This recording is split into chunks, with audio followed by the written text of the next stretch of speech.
Welcome guys to this Exord MEC Group B, the second day of the MEC, and I am so happy to introduce everyone. To my side, I've got Cynic, iPrince, and the Phoenix. Would you guys mind to introduce yourselves? Yo, how's it going, bro?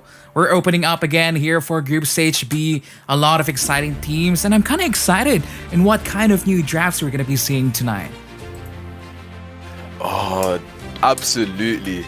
In yesterday's Group Stage A, we were seeing bands of Lilia, so there was already things that were unorthodox. So I can't wait to see what maybe can be pulled out of the bag, because everybody has their comfort picks, and we can get surprised at every stage of the way. Yeah, especially that Lilia, 1700 games with 75% win rate. I will definitely ban a champion if that was me. But looking at today's schedule, we're gonna be having Incendio versus Evil Incorporated for our first game. Simple. Really, really exciting, don't you think? Oh, it is exciting indeed, because I've heard so much about these two teams, and I really can't wait to see what they bring to the table. As we know, Incendio is a Turkish squad. They're top one squad in Turkey at the moment. Their main server is Turkey, we know, but them playing in the EU server brings them to this MEC, so we get to enjoy seeing them in the MEC right in front of us today. Yeah, it's not only that they're from Turkey. You do know that their leader, TNTZ, has 992 link games with 92.7% win rate, man. That is crazy, link. Now that is what I want to call a perfectionist. This person does everything to the T. He makes sure he keeps that win rate above 90%, and I'm very, very excited to see him. As we already saw Leandro in Group Stage A, maybe this person's link can rival that. Maybe not even rival, can be, outclassing Leandro. We'll see. We'll see if they perform well. But not only that their leader has, an amazing win rate, they do have a lot of notable members as well. Because they do have Animatter, which is just a fantastic tank player, Chow Games, 2600 with 82% win rate. Insane. That is just one of their strong star players in their team. They've also got the Yunchi, their side lane mate. He plays a range of heroes, from the mages with the Alice to the assassins with the Benedetta, to the tanks with the Uranus, and to the fighters with the Chow. And not to mention, this person is 2800 points plus. Yeah, not only that, did you know that during the qualifiers, they're the only team, together with Light, that got a perfect score of 7-0. Crazy, man. Perfect. Just like you said, maybe they're a definition of perfection. Exactly.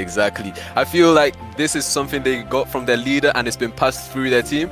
They are perfectionists, and I can't wait to see how they enter this game, because they will be showing us what these very, very picture perfect rotations, and I really can't wait to see what they can do.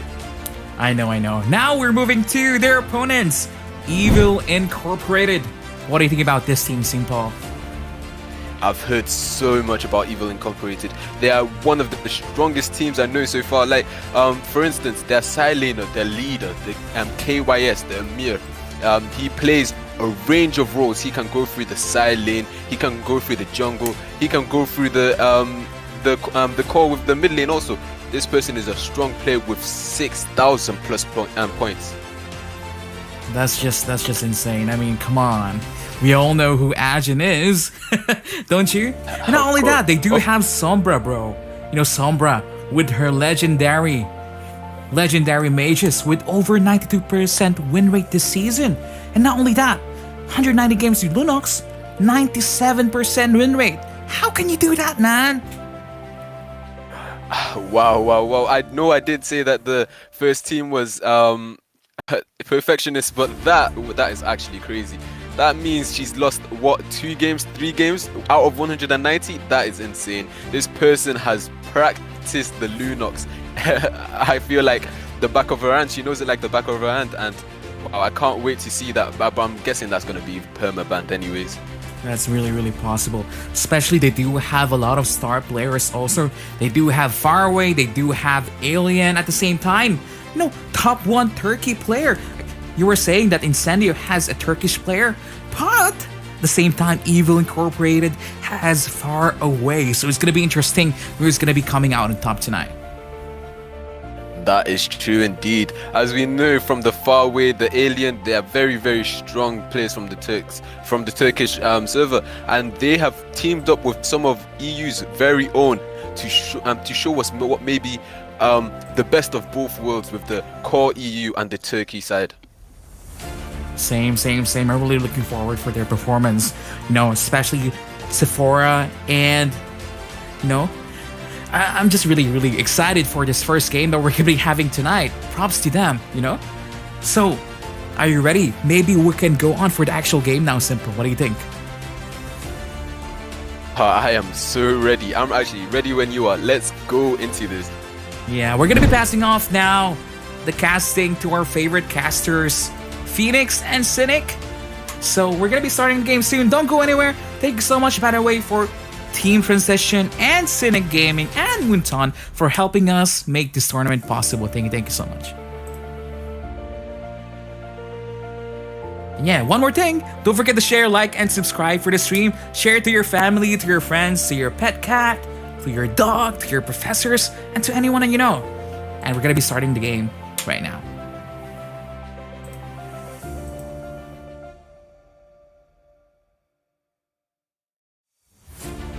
Hi everyone, I'm Cynic and I'm joined by the wonderful Phoenix. How are you doing today, Phoenix? Oh, I'm fantastic after that intro, mate. How are you? Yeah, I'm absolutely brilliant. I'm really looking forward to these matchups. The statistics on these players is out of this world.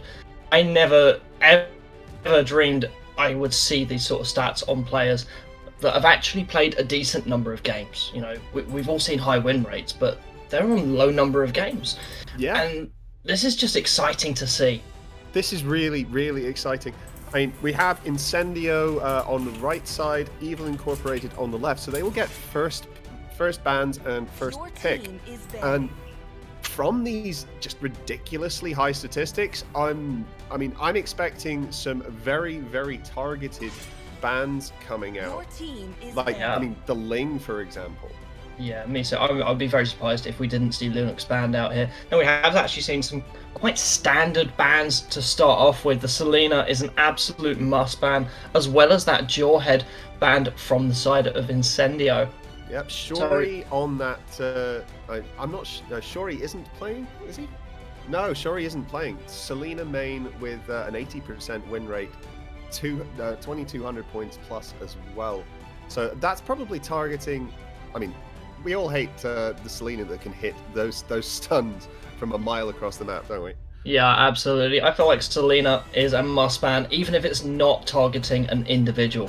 Let's see what Evil Incorporated are going to come out with for their second ban. There's that the Ling ban. Yeah, there's the Ling ban. Absolutely necessary to be banning that out, because we've seen in the Group A yesterday, Ling was able to be picked for 3 of the 4 games that I casted for, and each of the games that Ling was played, Ling won, and Ling dominated that game. 100% win rate, 3 games. It's, I mean, with both sides having such good Ling players as well, it's kind of a necessary ban, because if that gets let slip through, someone is going to pop off, and each side wants to control this game massively. Yeah, absolutely. So I'd be surprised if Granger was allowed through. Although it is not too difficult to counter him if you pick the right heroes. You need those gap closers. You need that hard CC to counter him. So let's see what the final bans are going to be from Evil Incorporated and Incendio now. We don't have an Alice ban or a Lunux ban yet, so I'm expecting that to come out shortly. There's a Popol and Cooper. Very interesting ban there. That's a ban that you ban out because you're trying to formulate around a specific composition for your team that the Pokemon Cooper would throw a spanner in the works for. That's not going to be targeting an individual player. That's going to be enabling them to build a composition that they are comfortable with. Definitely. And there's a support Matilda ban that we've seen so much of. She's so good with the roaming and just the ability to get her teams into and out of fight. It's no wonder they're banning this straight off the bat. And there's the Lunox first pick. That Sombra is there. That may be a regrettable decision for Incendio not to ban that out sooner, because as we've seen, Evil Incorporated do have that 97% win rate on one of the heroes from Lunox. So that's quite impressive. 190 games, 97% win rate. Now, Benedetta is a very strong side laner, has a lot of roam potential. She'll be looking to clear waves, clear lanes, and get back into maybe the mid lane, or at least spot out some of the enemy jungle, just so they've got the mobility and the map control there. I feel that so far we're seeing that Rafaela support wearing actually my favourite skin for her as well. That Saber skin is absolutely beautiful. I actually picked that one up myself today, actually. So we're seeing that Rafaela coming in. That, for me, indicates we're going to see a core marksman rather than an assassin. That's typically paired best with someone with high mobility, so they enable them to gank lanes easier. Yeah, we haven't seen Evil Incorporated's jungle yet. They might want to rush pick the Granger, but that might be, showing their hand too early. Do you think there's a backup for that? There's that counter pick with Estes. Ooh. Now, Estes is the perfect counter to Rafaela. Rafaela speeds up their teammates. Estes can slow them. Are we going to see a double support? We are indeed. Now, that is something I absolutely love to see. There we see that Diggy. He's got huge CC. He's got the ability to get all of his allies out of CC danger. And even there, with the Eve being picked from the side of Incendio, he's going to enable his teammates to run freely out of that ultimate field. Yeah, that Eve is more, I think, for controlling the game, because her ult is actually on quite a low cooldown later into the game. So she will be able to provide a great deal of area effect control that the Diggy won't be able to counter so frequently. Yeah, no, I completely understand that.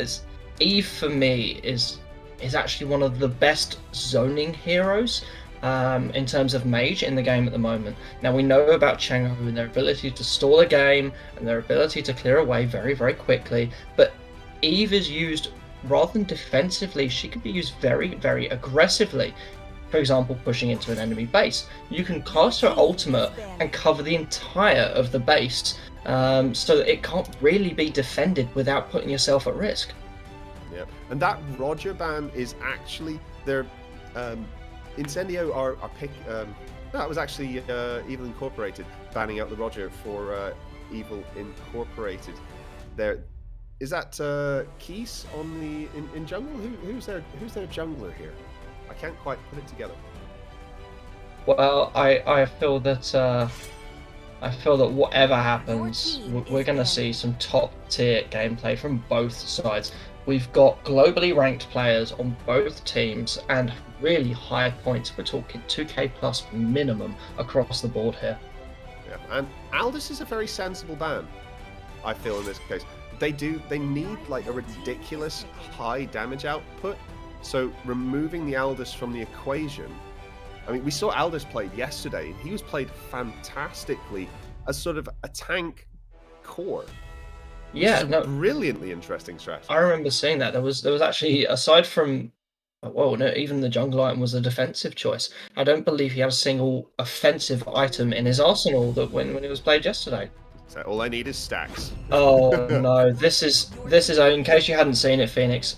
There is a combination between Eve and Chang'e that is the most toxic combination I've ever come across.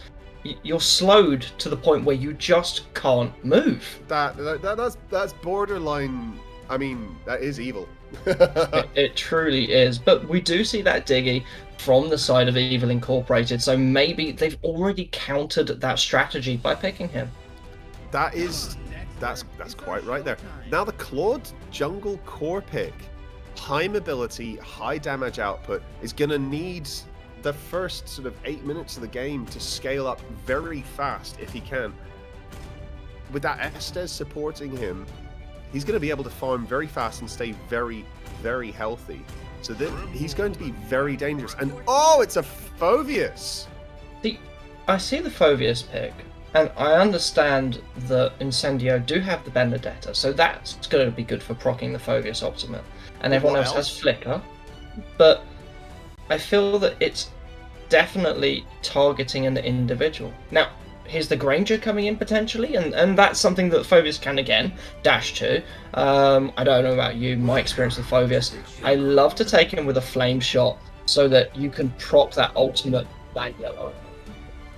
Yeah, you're breaking up a bit there, Cynic, but yeah, he has taken Flicker rather than the flame shot. In fact, the entire team looks like they're taking Flicker there on the side of Evil Incorporated, apart from the jungle core. Yeah, so of course. They're looking to escape fast out of that Eve control area. They are indeed, but bear in mind, as soon as Diggy hits that level 4, I see him picking up an early fleeting time to enable his team to escape on a very frequent basis. There's no need for a Purify because of that Diggy, and actually we don't see a single Purify across the board because there's no hard CC. There really isn't, and we haven't been seeing a lot of hard CC in very many of the matchups, from certainly Group A as well. Yeah, completely agree. So, what do you feel here between the two compositions of the team, Phoenix? Do you feel that Evil Incorporated have got this done and dusted with the picks of Diggy Estes? That combination of support is going to make their team very, very difficult to kill. Definitely. I think Evil Incorporated have put together a very, very clever draft, but Incendio with TNZ on that Granger, if he gets let loose, that's gonna be a very, very hard thing to come back from, I think. Yeah, I feel like you need to have that Diggy coming in and harassing the Granger from the get-go. You need to put him behind. As I was saying before, with regards to that ban of Popo and Cooper, that wasn't targeting a specific player, it was protecting that Claude pick. And it was absolutely right. Yep. It may actually end up being Diggy First Blood here in the mid lane. Look at the river, and now we see First Blood there, left by the Rafaela for Eve. What a great First Blood, and Diggy is straight back at it with his harass. I don't think he cares if he dies. Well, I doubt we'll see a true Diggy feeding strat here, because, let's be honest, it only works for so long. It only does, and it's the early part of the game. Look at Antimatter's health. Has to retreat. Really can't do anything. That's going to put them out for a few seconds while they recall to base. It is yes, indeed. And that feeding Diggy strategy does fall off in the later game, so you want to move towards... Oh, he got the execute.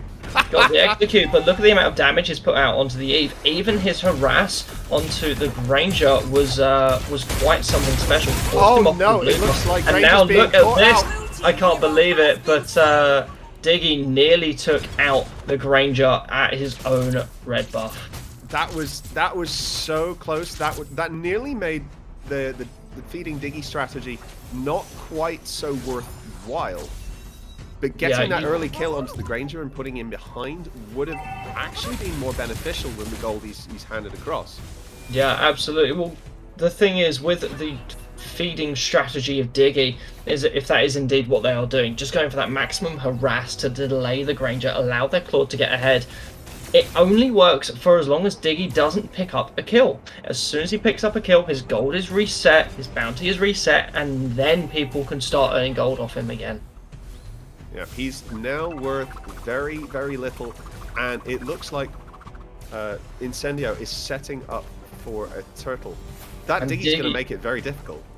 He absolutely will. No, I completely agree. Phoveus looking for a pick there with his second ability. Can't quite manage to catch anyone. Rafaela doing a very good job of zoning away from the turtle, and Granger again trying to take his blue buff, but permanently harassed by this Diggy.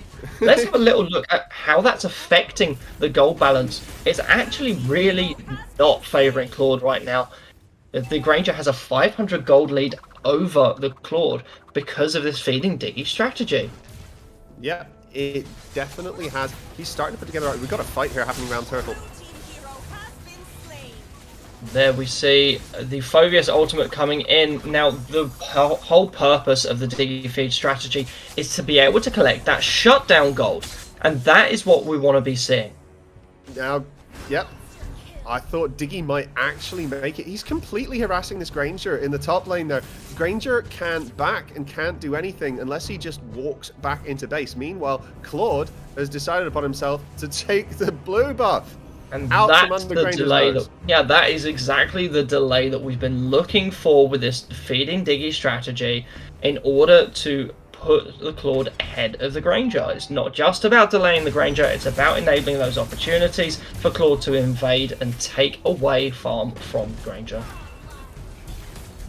And that's Granger going godlike. But meanwhile, Claude's gold, the difference between Claude and Granger's gold difference is actually closing very rapidly. And it looks like Estes is caught out. Great shutdown there by the Granger. Benedetta in onto the fight. The ult goes down. Diggy ult just to remove all the CC they can. Phoveus is dashing in. The Phoveus ult dashing through. He gets the reset onto the Rafaela in the backline. Not sure who's going to be able to take it down. Lunux, meanwhile, taking down the Rafaela. This is going... There is the shutdown that we've been waiting for. We've had that very heavily fed Granger from Diggy, and Claude managed to pick up that shutdown gold. Now that has completely eliminated the gold gap that Granger had managed to give himself. Straight away, Claude is now ahead. And now he's got the turtle buff on top of that to boot. So he's in a very, very powerful position here. He's only got a few more 100 gold before he starts picking up his Demon Hunter sword and coming fully online, I think. I believe so. I believe you are right. Now, Diggy, again, look at this. Diggy's going in to try and harass the Granger even further. Now, this strategy is going to be a potential mid-game disaster for the side of Incendio, purely because the Claude is now ahead. That's really not what you want. Yeah, they're just clearing vision now, trying to get control of the game back. Just clearing the crab that had been got by Evil Incorporated, just so they can possibly make a move towards the enemy jungle or set up for the next turtle when that comes up. It's good playing around it, but in the bot lane, however, Claude takes down that tower, so that is advantage Evil Incorporated. Is indeed. I don't know if you actually quite caught what happened there. That was a really good rotation and gank from the Lunox to pick up that kill against the Chango in the bot lane that enabled them to take that tier 1 tower for free. There was no answer. Nothing they can do. Now we got a 4-man in mid lane versus 3. It's not looking like they're going to try and engage, but they are going to move on top lane. Here we go. There's going to be the engage, but Phoveus is just waiting for his ultimate to proc. There's the dash in, and now there we see Phoveus coming in straight into the back line of Incendio. He is putting out some serious damage. Everyone's trying to avoid dashing, but they can't continue to avoid it. And look at that, Phoveus goes down 2 turrets deep. That's the danger of the Phoveus ultimate. It can carry you far beyond where you want to be. But that's a trade for 1 kill for nearly a mid lane tower. It's got about 1 hit left on it. And look at that, Lunox light side ultimate saves him from certain death from that Chango ultimate, and Chango does manage to pick up a kill, I believe, onto that Diggy. He's really not worth a lot of gold, and Claude ultimate is in! The damage output is absolutely phenomenal. One-shots that Rafaela, and Benedetta's looking to put some pressure on that top lane turret. He absolutely shredded through her. That was massive damage. Absolutely brilliant play there. Yeah, so this is it. This is where the strategy is starting to pay off. Now have a look at the gold difference. There's a 2.5k lead in the favor of Evil Inc, and the majority of that gold does in fact sit on the Claude and the Lunux, the high damage dealers. That's so Diggy 1600 gold just on the Claude. Just on the Claude. So Estes and Diggy, they're a lot more utility than anything else. You've got the sustain from Phoveus, and you have that massive burst damage from Claude in the top lane. And look at that, Granger takes him out, manages to dash out of the Claude's ultimate field, and pursues with his ultimate of his own. Now that's going to be a shutdown in the favor of the Granger. They did not want the gold going on to him. That's going to give him more items, and he's got the Hunter Strike now, so he's going to be dealing some really decent damage if Claude steps up. Especially with Rafaela backing him up with the extra speed, he's not going to miss any of those 6 shots if he puts them out. Yeah, no, I completely agree. Now, if Rafaela does manage to land their ultimate as well, they land that ultimate, Granger is going to be able to annihilate anyone to the face. He is sitting with a very impressive score of 10-3, but we need to bear in mind most of those kills were on Diggy, and Diggy still has not picked up a kill in the game. So 0-14-5 on the Diggy. That's some impressive feeding.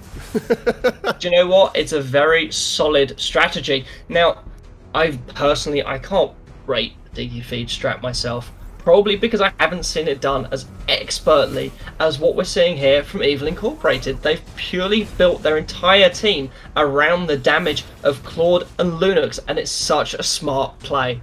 Now, the thing is, there is going to be that point in this game where the damage from Incendio starts to outscale the damage of Evil Incorporated, I think. With the Eve, the Chunga, the Granger, and the Benedetta all dealing massive amounts of damage and AoE, it's going to be something they won't come back from if this game goes on too long, I think. Do you think Evil Incorporated are looking to close this out quickly? I feel like, although they would probably prefer to, it doesn't really matter all that much. Estes' healing will counter the damage coming in from the side of Incendio. There's not massive burst there aside from the Granger. You know, Eve has a lot of slows, yes, but burst damage? I don't think so.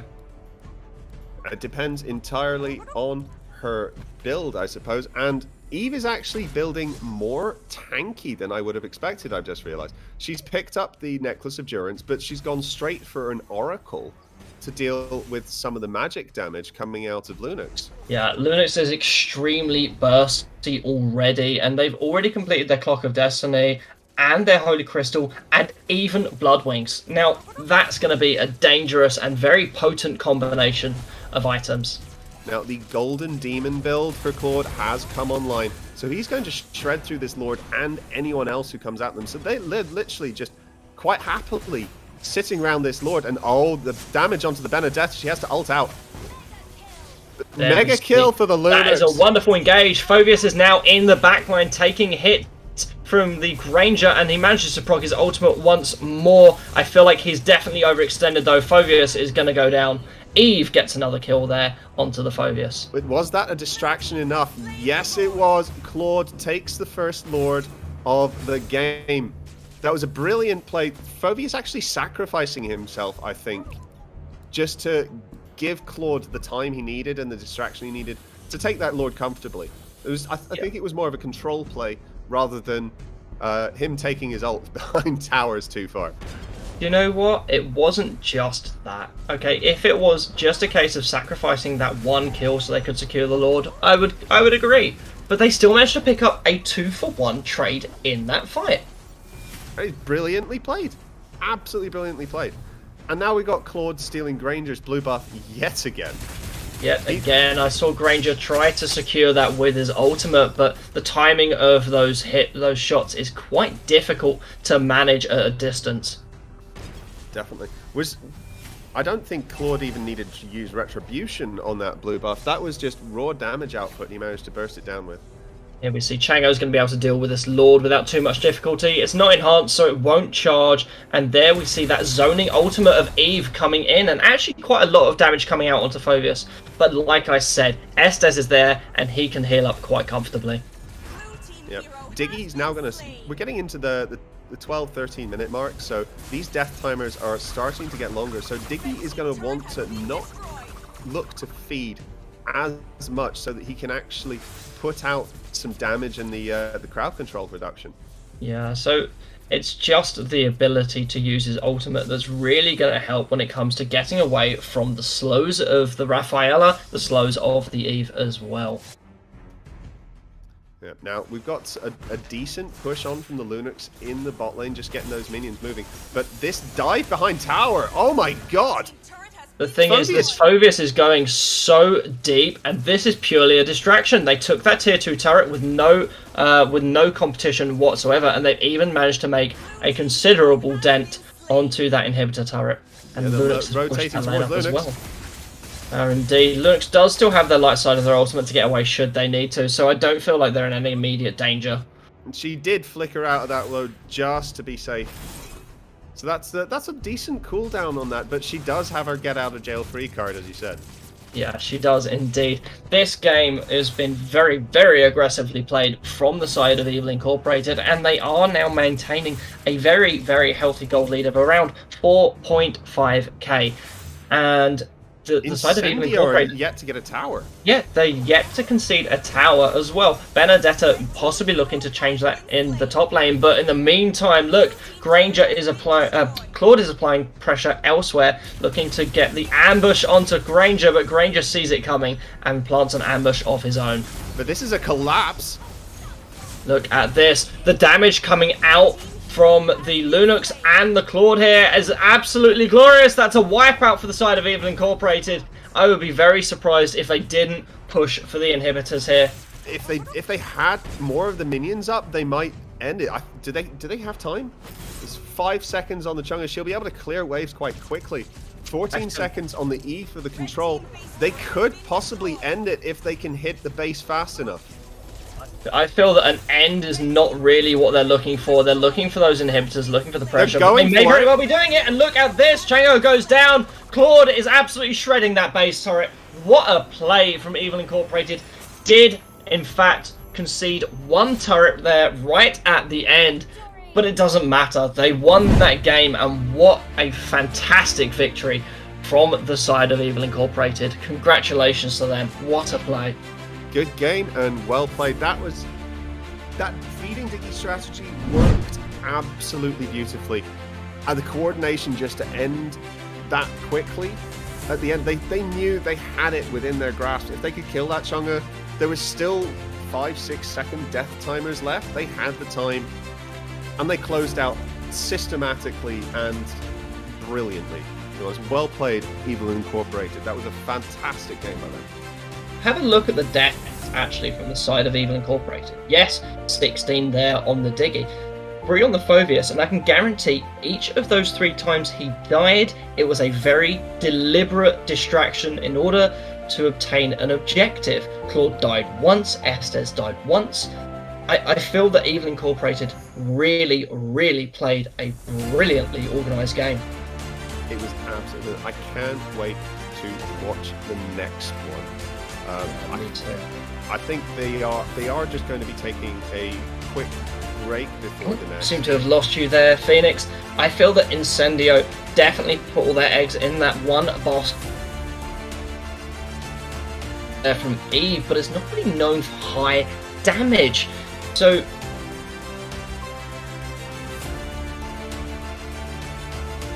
they are indeed. I see some WC calls here. So we'll be back with them shortly.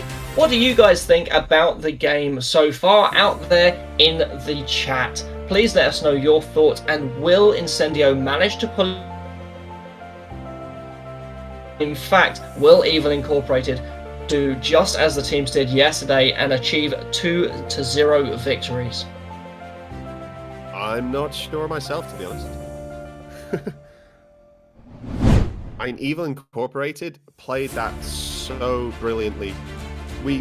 Oh, we're having a slight disconnection there. Phoenix, I hope you're well. Guys, remember,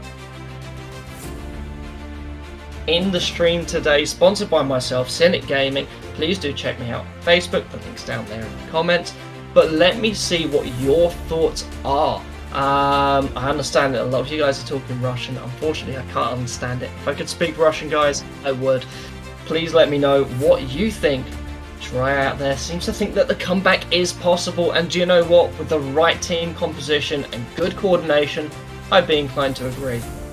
Yeah, I think my connection issues have been fixed on my side, so apologies for that. Thank you for the cover. But yeah, Incendio going for the 2-1 reverse sweep for the second two matches isn't entirely impossible. Phoenix, we're definitely losing you there. I feel like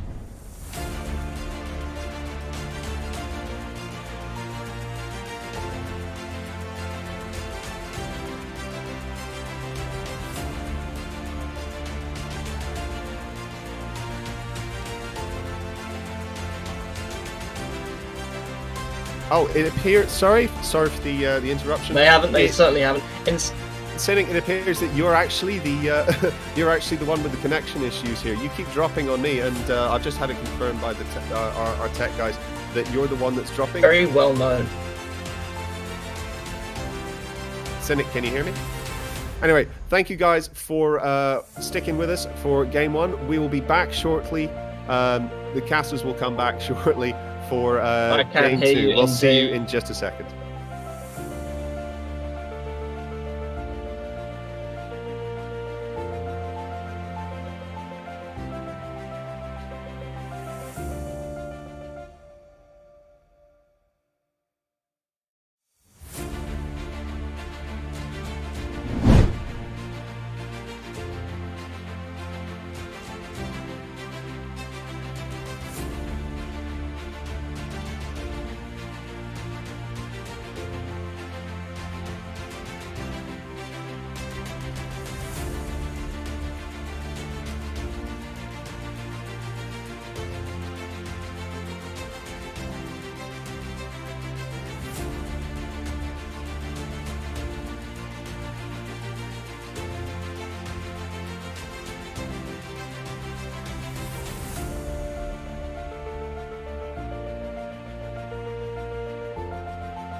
Guys, we're back. Hopefully my connection issues have been sorted now. I'm Cynic and I'm joined by the wonderful Phoenix yet again. How are you, brother?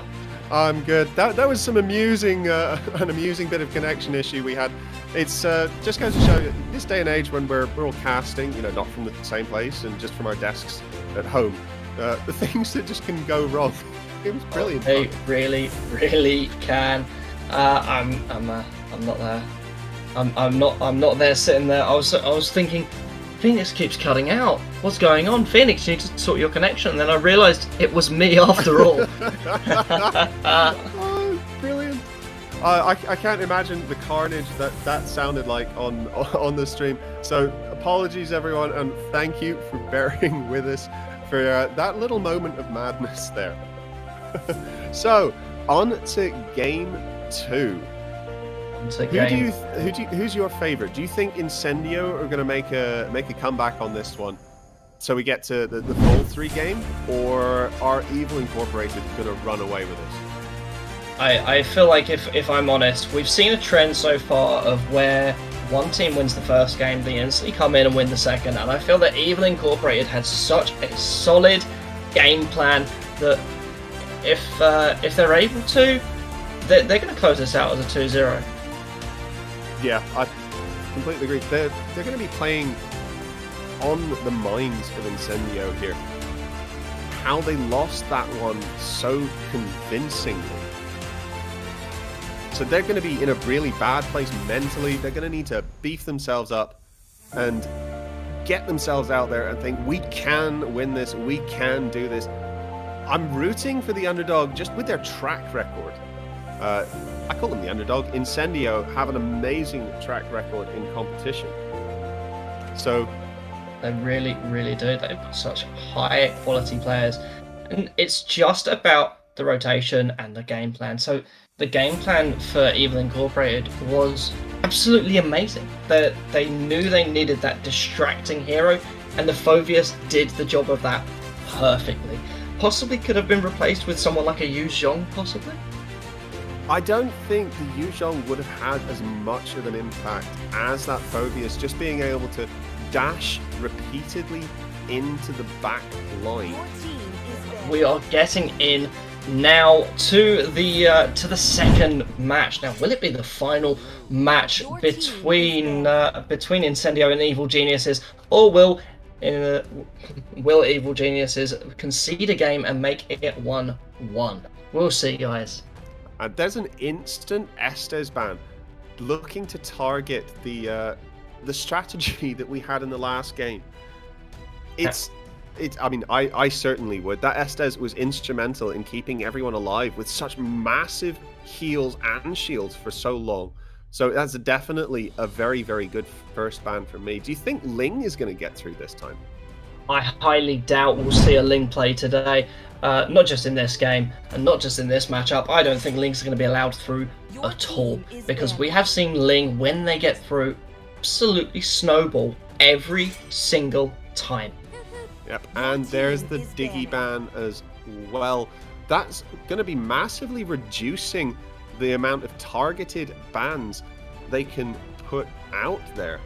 So Incendio definitely coming into this on fire, looking to make a big comeback. Yeah, so Incendio are clearly targeting the strategy of Evil Incorporated rather than the specific heroes. Now, if it was me as Evil Incorporated, having played such a resounding win in their first game, I don't feel I'd be going for the same strategy again. So that Estes and Diggy ban coming from the side of Incendio, I don't feel like it was really necessary so much. I feel that Evil Incorporated have probably got a game plan number 2, because there's no way they're going to come into the Mobile Legends European Championship with one game plan and strategy. Yep, that would be a surefire way to see yourself straight out of the tournament in one go there. And yes, you're absolutely right with that Ling ban straight off the bat there. Neither side wants the other side to be playing it, just in case that gets through.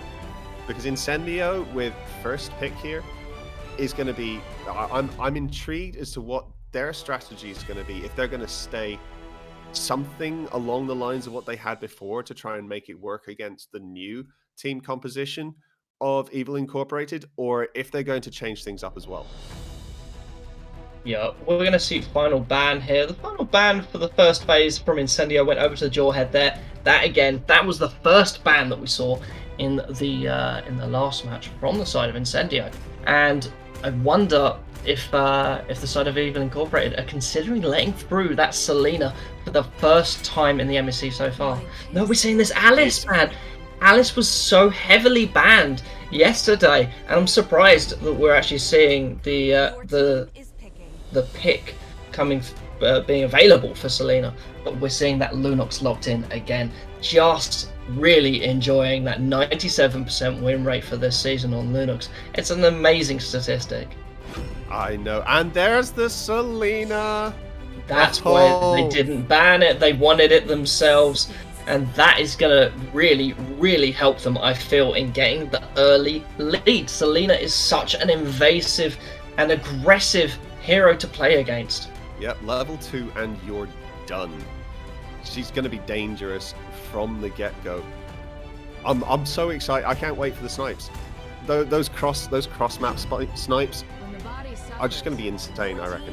They really are. And we're seeing that Benedetta pick again over there for the side of Evil Incorporated, and Roger was left open. Roger's been locked in. We know he can get to that back line, and he has really good mobility, and his ability to escape from a fight using his ultimate is second to none. Yeah, TNZ's champion pool is quite substantial, I think, for his junglers. So I mean, Ling Granger, Roger, he even plays Selena, Lunox, and Kagura as well. He's going to be dangerous.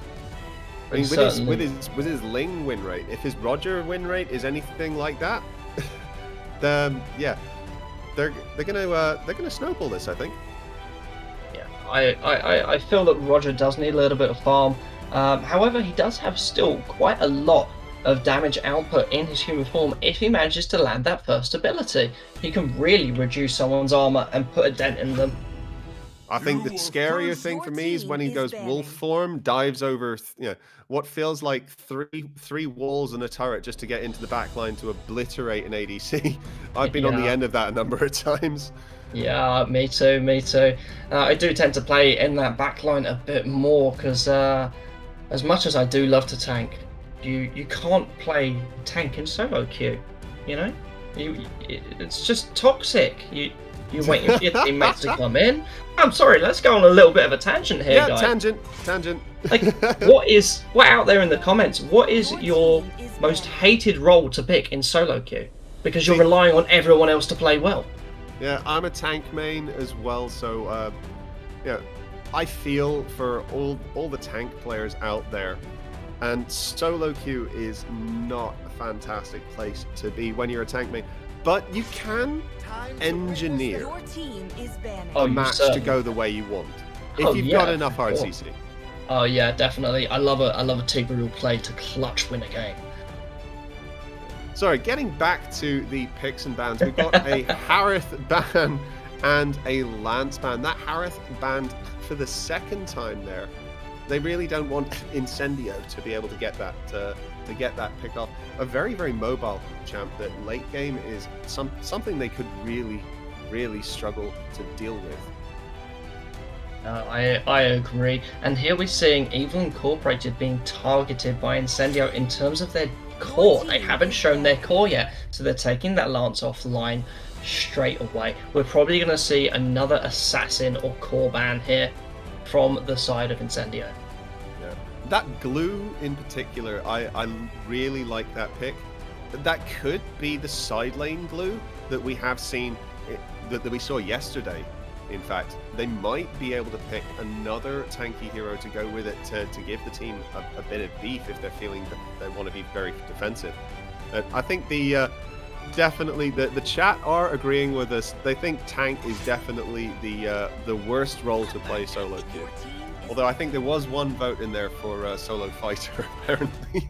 Yeah, I can't agree with you there, Juan Perez. I feel like fighter is a safe pick when you're going solo. If you know you can beat your laner, you can get off to a good start. Now the Barrett's ban. That's a very interesting ban from Incendio. They really that could be a jungle, it could be a side lane. Was he buffed in the last patch as well? I can't seem to remember him being buffed. I think that his ability to tank has been reduced considerably, but he is still a very, very tanky hero regardless.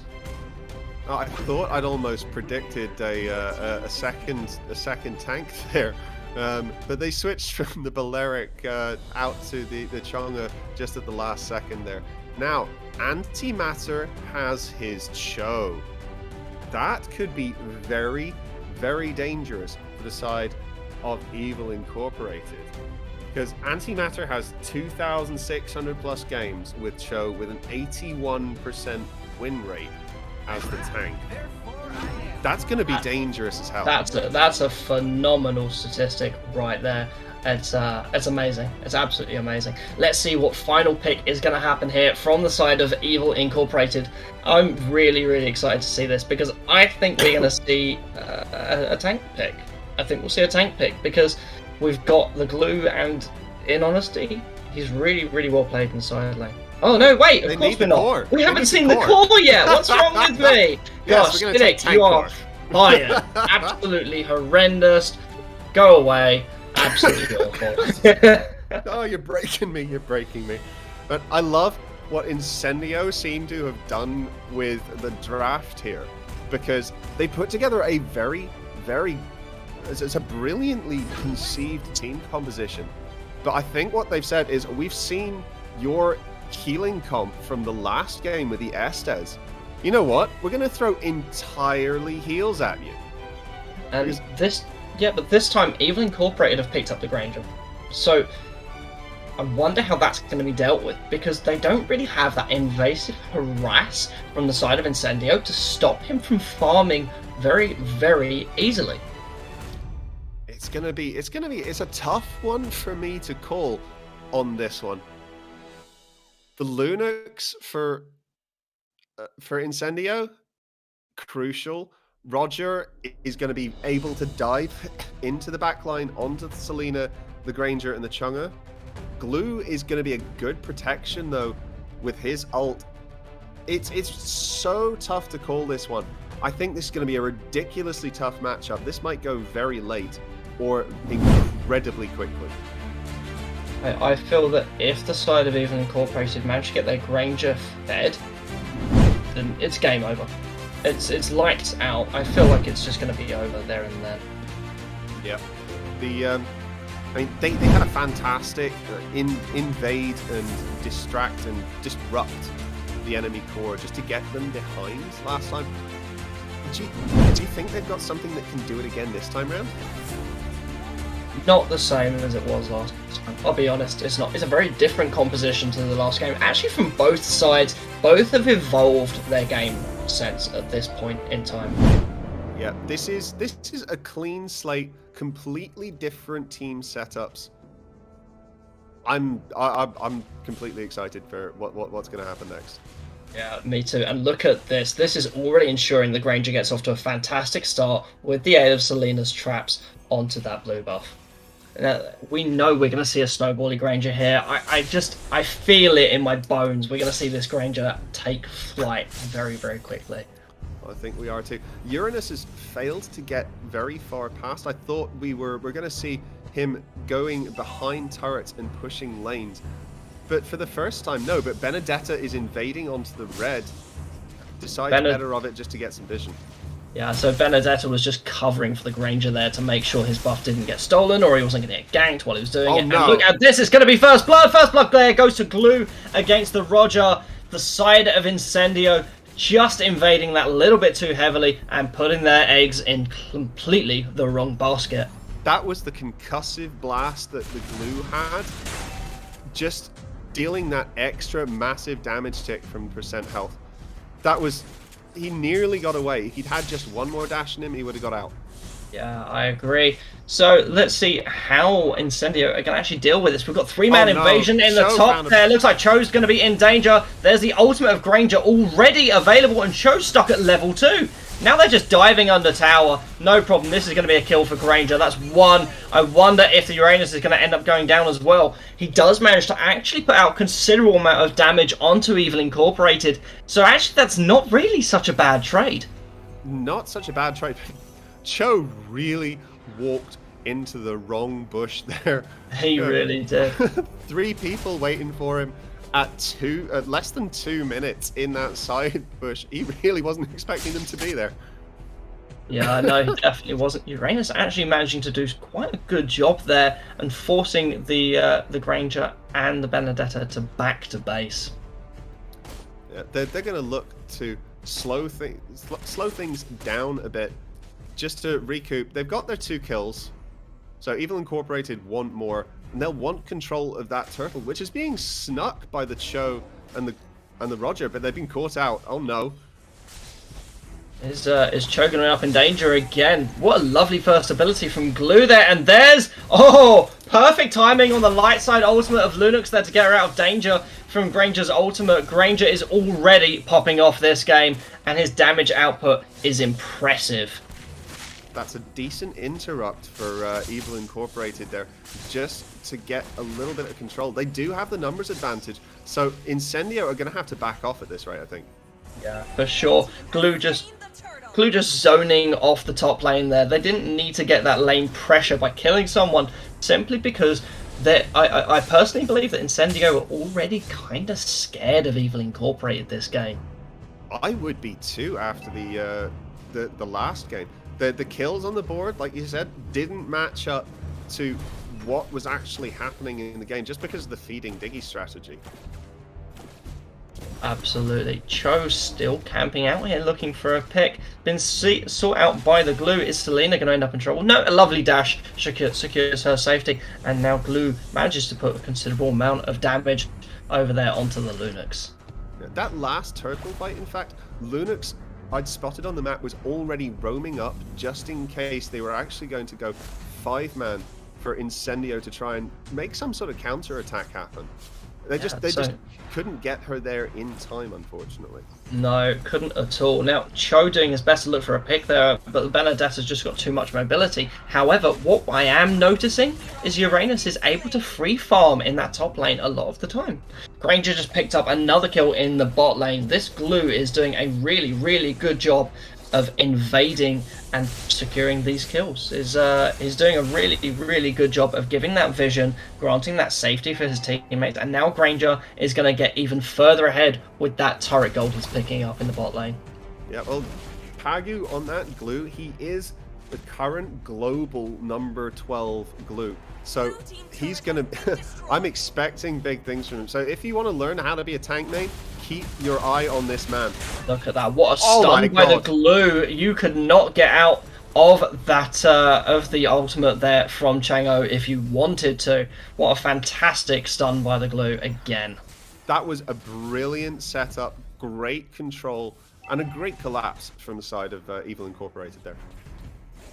Yeah, it was a beautiful collapse. Evil Incorporated doing their thing of controlling the map yet again. They've already got themselves a 3k gold lead at 5.5 minutes, and now they're looking for a second turtle. Granger has already started it. Cho looking to come in, but Granger does still have that mobility. I don't feel that Cho's going to find him, but he does. He manages to get in on that backline. That's that flicker stomp, and Chang'o does still secure the turtle for the side of Evil Incorporated. And look at the chase here coming in from the Chang'o and the Glue. Cho forced to retreat as swiftly as possible. Roger went down in the struggle, and at the top lane, Uranus picks up the kill onto Benedetta, and now he's just cutting that lane. And this is what I was talking about.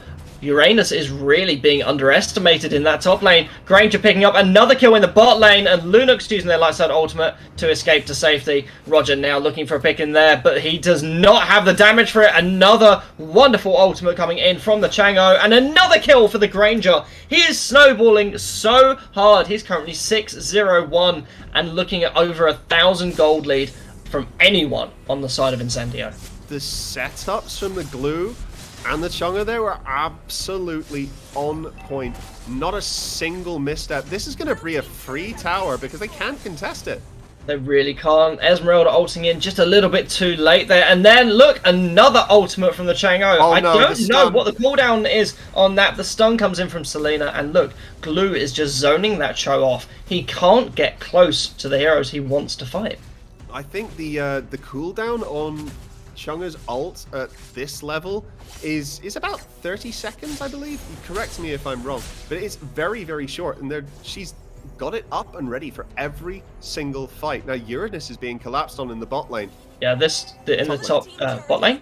Top lane. Top lane. There you guys. This turret's definitely going to go down, and so does Uranus. Benedetta picking up the kill there onto him, and this is yet again further invasive performance from the side of Evil Incorporated. Granger's going to pick up this next turret, I feel, and look at that. It takes far too many turret hits for it, though. Is he going to end up suffering for it? I can't believe that Cho chose not to follow up on his ultimate, possibly in fear of being collapsed on, but he was actually free to pursue that. Well, I bet he'll be kicking himself when he watches the replay, I'm telling you. It is a tank show, so he doesn't have the damage. He's got mask and boots. So he's not going to be able to get all of the damage that he needs to out onto the Granger before the Granger has his abilities back up, and will just turn around and fire 6 bullets at him and one-shot him. Yeah, I'm seeing that. I'm seeing that. And there we go. Look, another ultimate coming in from Chang'e, absolutely melting in that backline. Cho looks like he's going to end up going down, and there it is. Chang'e picks up the kill. Now they've got that pressure to secure yet another turtle uncontested.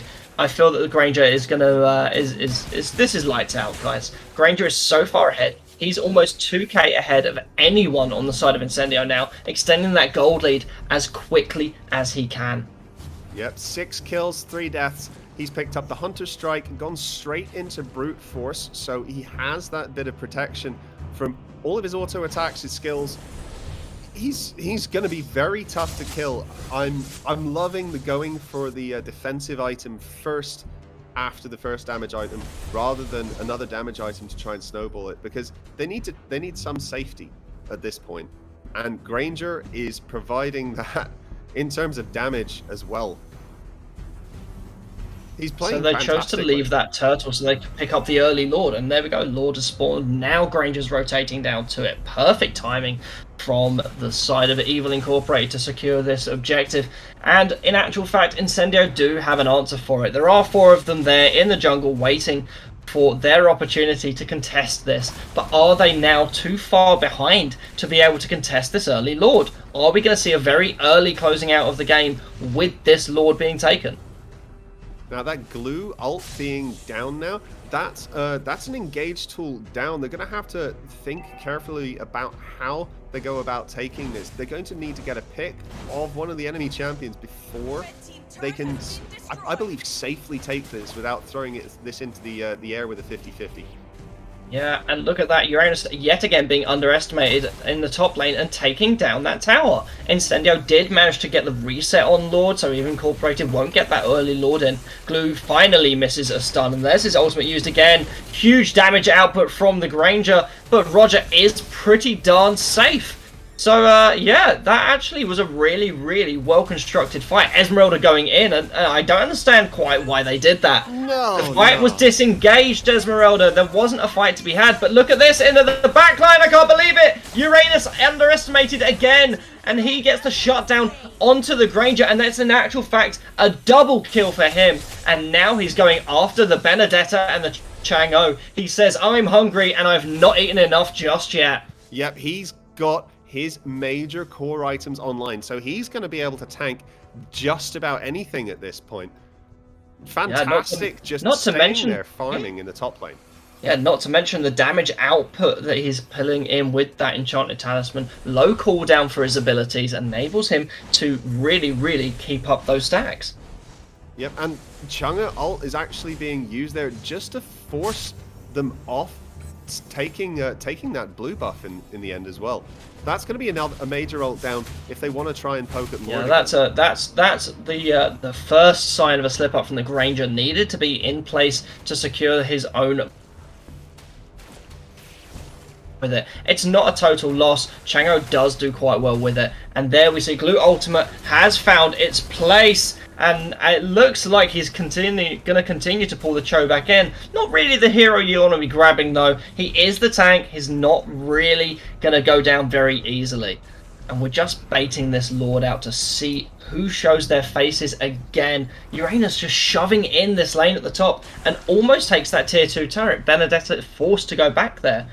Look, Benedetta can't. She keeps trying to come towards the Lord to assist her teammates, but she can't do it because Uranus is ever present in that top lane. Yep, if Uranus leaves, she's got free roam to come down, and she's a threat in this fight with her ult.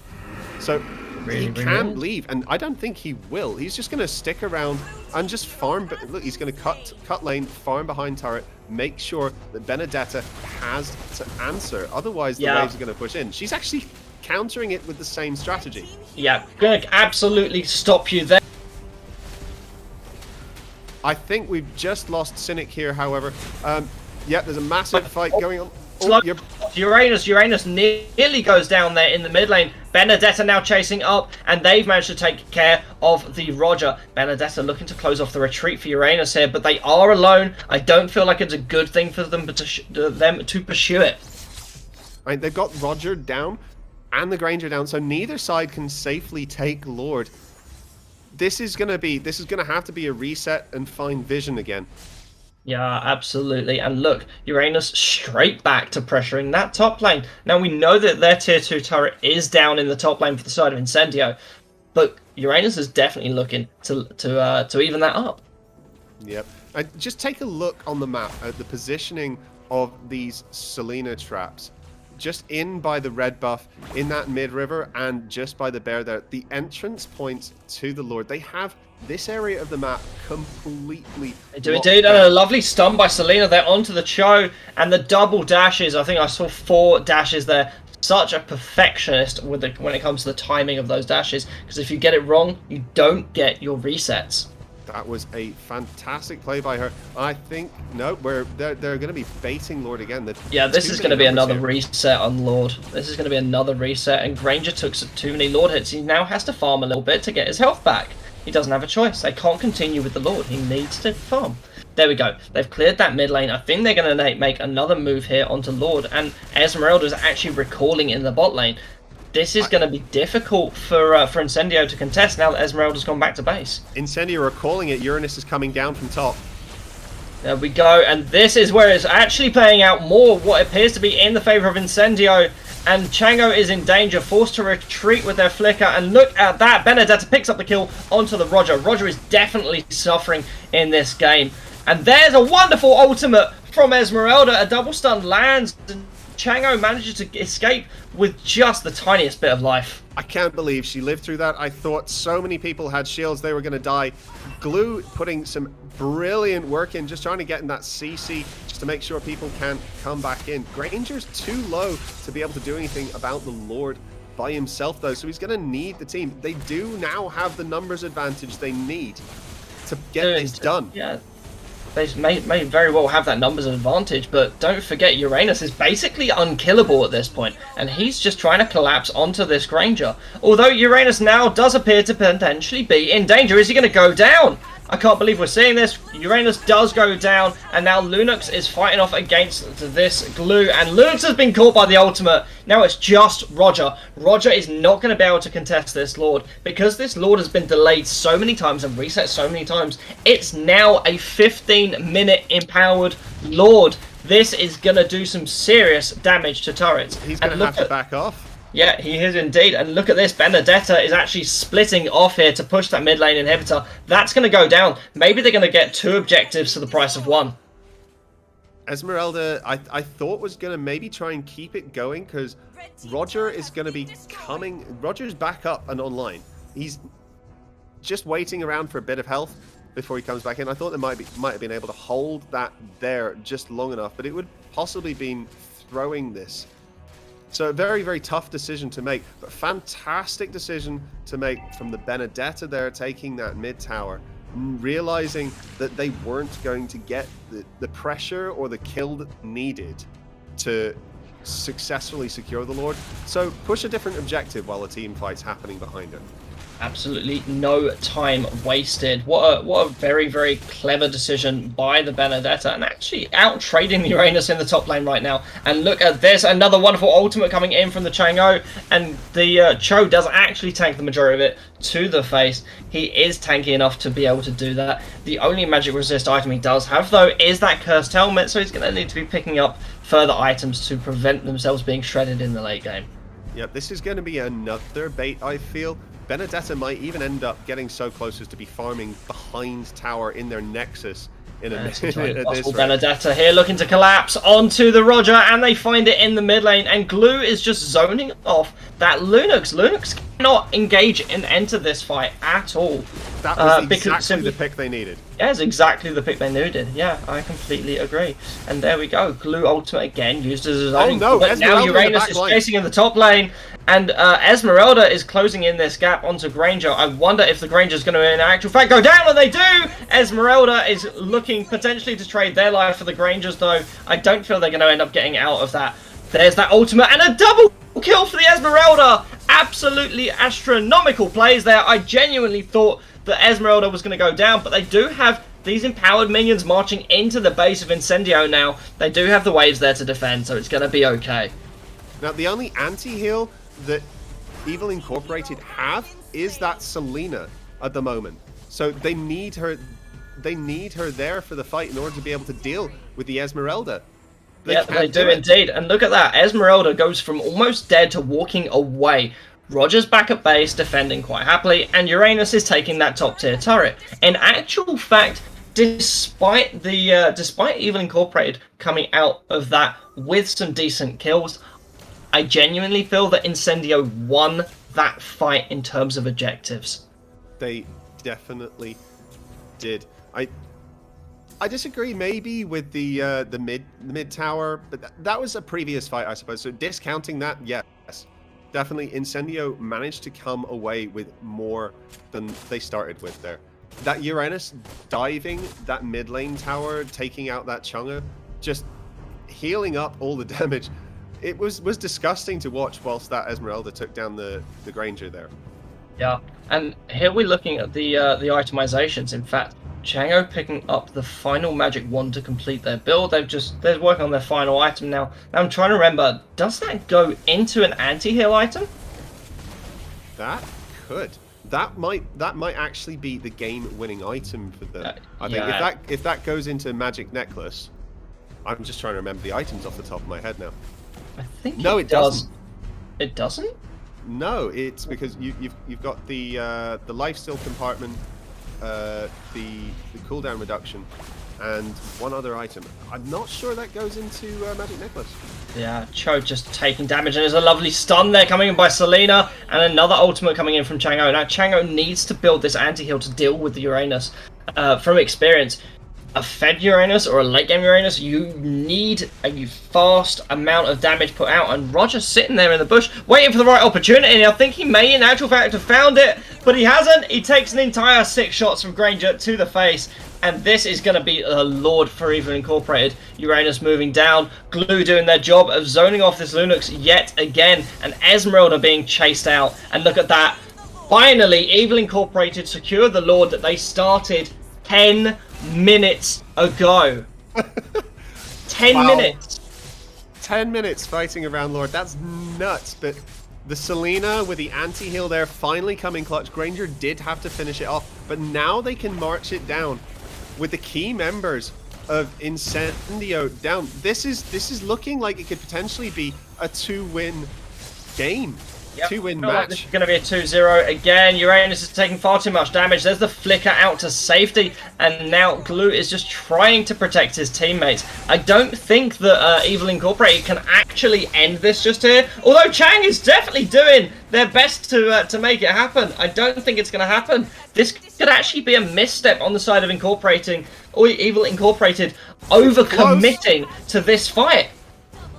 And there's the shutdown. This is now a 4v2 from in favor of the side of Incendio. They need to defend. They've lost all 3 inhibitors, and the minions are hitting that base so hard. Oh, safety. I can't believe it. My heart stopped for a moment there. I thought that the minions were going to end the game for the side of Evil Incorporated. That would be entirely evil. You know, hire the minions to finish the job they started. Yeah, absolutely. And there we see that itemization change on Chang'e. She just finished her full build. She's just sold her boots in exchange for a Windtalker. Now, from experience, I've done this. And the reason to do it is to try and hit that base. But look at that! Chang'e goes down. Kill credit goes to Lunix. What a wonderful engage from the Cho, and a great ultimate as well. Well, we finally got our answer on what that item was. That was actually Bloodwings that the Chang'e was picking up there. It was. So she's going to be. I mean, she's got a great amount of damage output, but very little health. Yeah, not so much health, but the Bloodwings does, in actual fact, increase her maximum health. So that's not really a negative. It does do quite a lot, and it will shred, let's be honest. Yeah, it will. I wouldn't want to be on the end of one of those meteor showers now, especially with Glaive in the build as well. That's going to hurt absolutely massively. But we have got to the 20-minute mark of this game, so we do have these TikTok death timers. 60 seconds is a long time to have someone out of a fight. So this is going to be, well, advantage Incendio for now, but they do have 3 inhibitors down. They're going to have to look for the next Lord, which it's 80 seconds away. They're going to have to hold out, by which time Evil Incorporated, they've got their full team up. This is now very much in their favor. Yeah, this is going to absolutely rely on Uranus doing that split push that he's been doing in the top lane, but now instead he's focusing in the bot lane. It's a really good decision, and that's what's going to potentially make the difference for Incendio here. I feel that Uranus is definitely the key to success if they do manage to pull it off. Yeah, but they're going to have to keep protecting these lanes. They can't leave them alone, otherwise these minions are going to just push in. But Esmeralda being forced out of the fight and back to deal with the minion wave just to make sure they don't lose by default. Benedetta has been kicked by Cho. It looks like Benedetta's going to go down, and I can't believe it. Benedetta walks away from that with about 10 HP, and there's the follow-up. Cho also managing to get away with just about the same health. What a trade. No one goes down, but it was so close on both sides. The damage that Chang'e was putting out there? Oh no. We've got someone caught. Oh, Esmeralda has been caught there. Credit going to the Glue, who has been playing absolutely phenomenally there. Yeah, and the Benedetta outplaying the movements of Roger there absolutely expertly. And now we're going to see a potential collapse onto the Lunix from the Glue.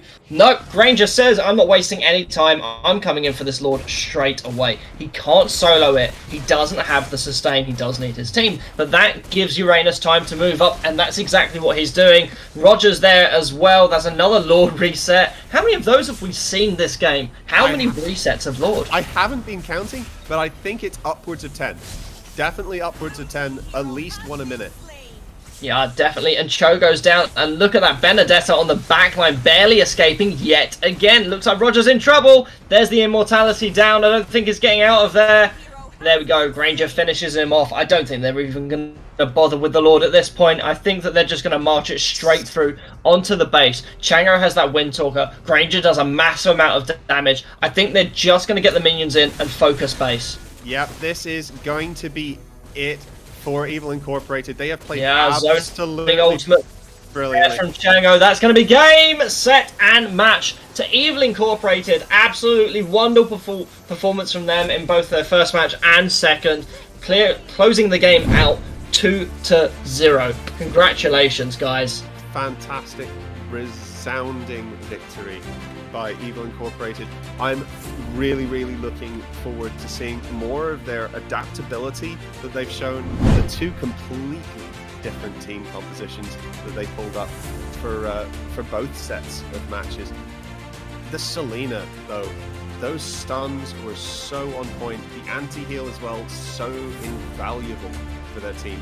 The Granger was absolutely brilliant. The Glue, I mean, is he hiring a coach? As a coach? I don't know. Well, I certainly know a few Glue mains that would be very interested. And in the meanwhile, congratulations to Enic Core in the chat. You were the first team to congratulate You were the first person to congratulate the winning team on their victory, and you did so with a wonderful amount of respect. You are the winner of an epic skin. Please drop your ID an in-game name in the chat. I'll note that down. I'll follow you. You follow me back. In 7 days, you get your skin.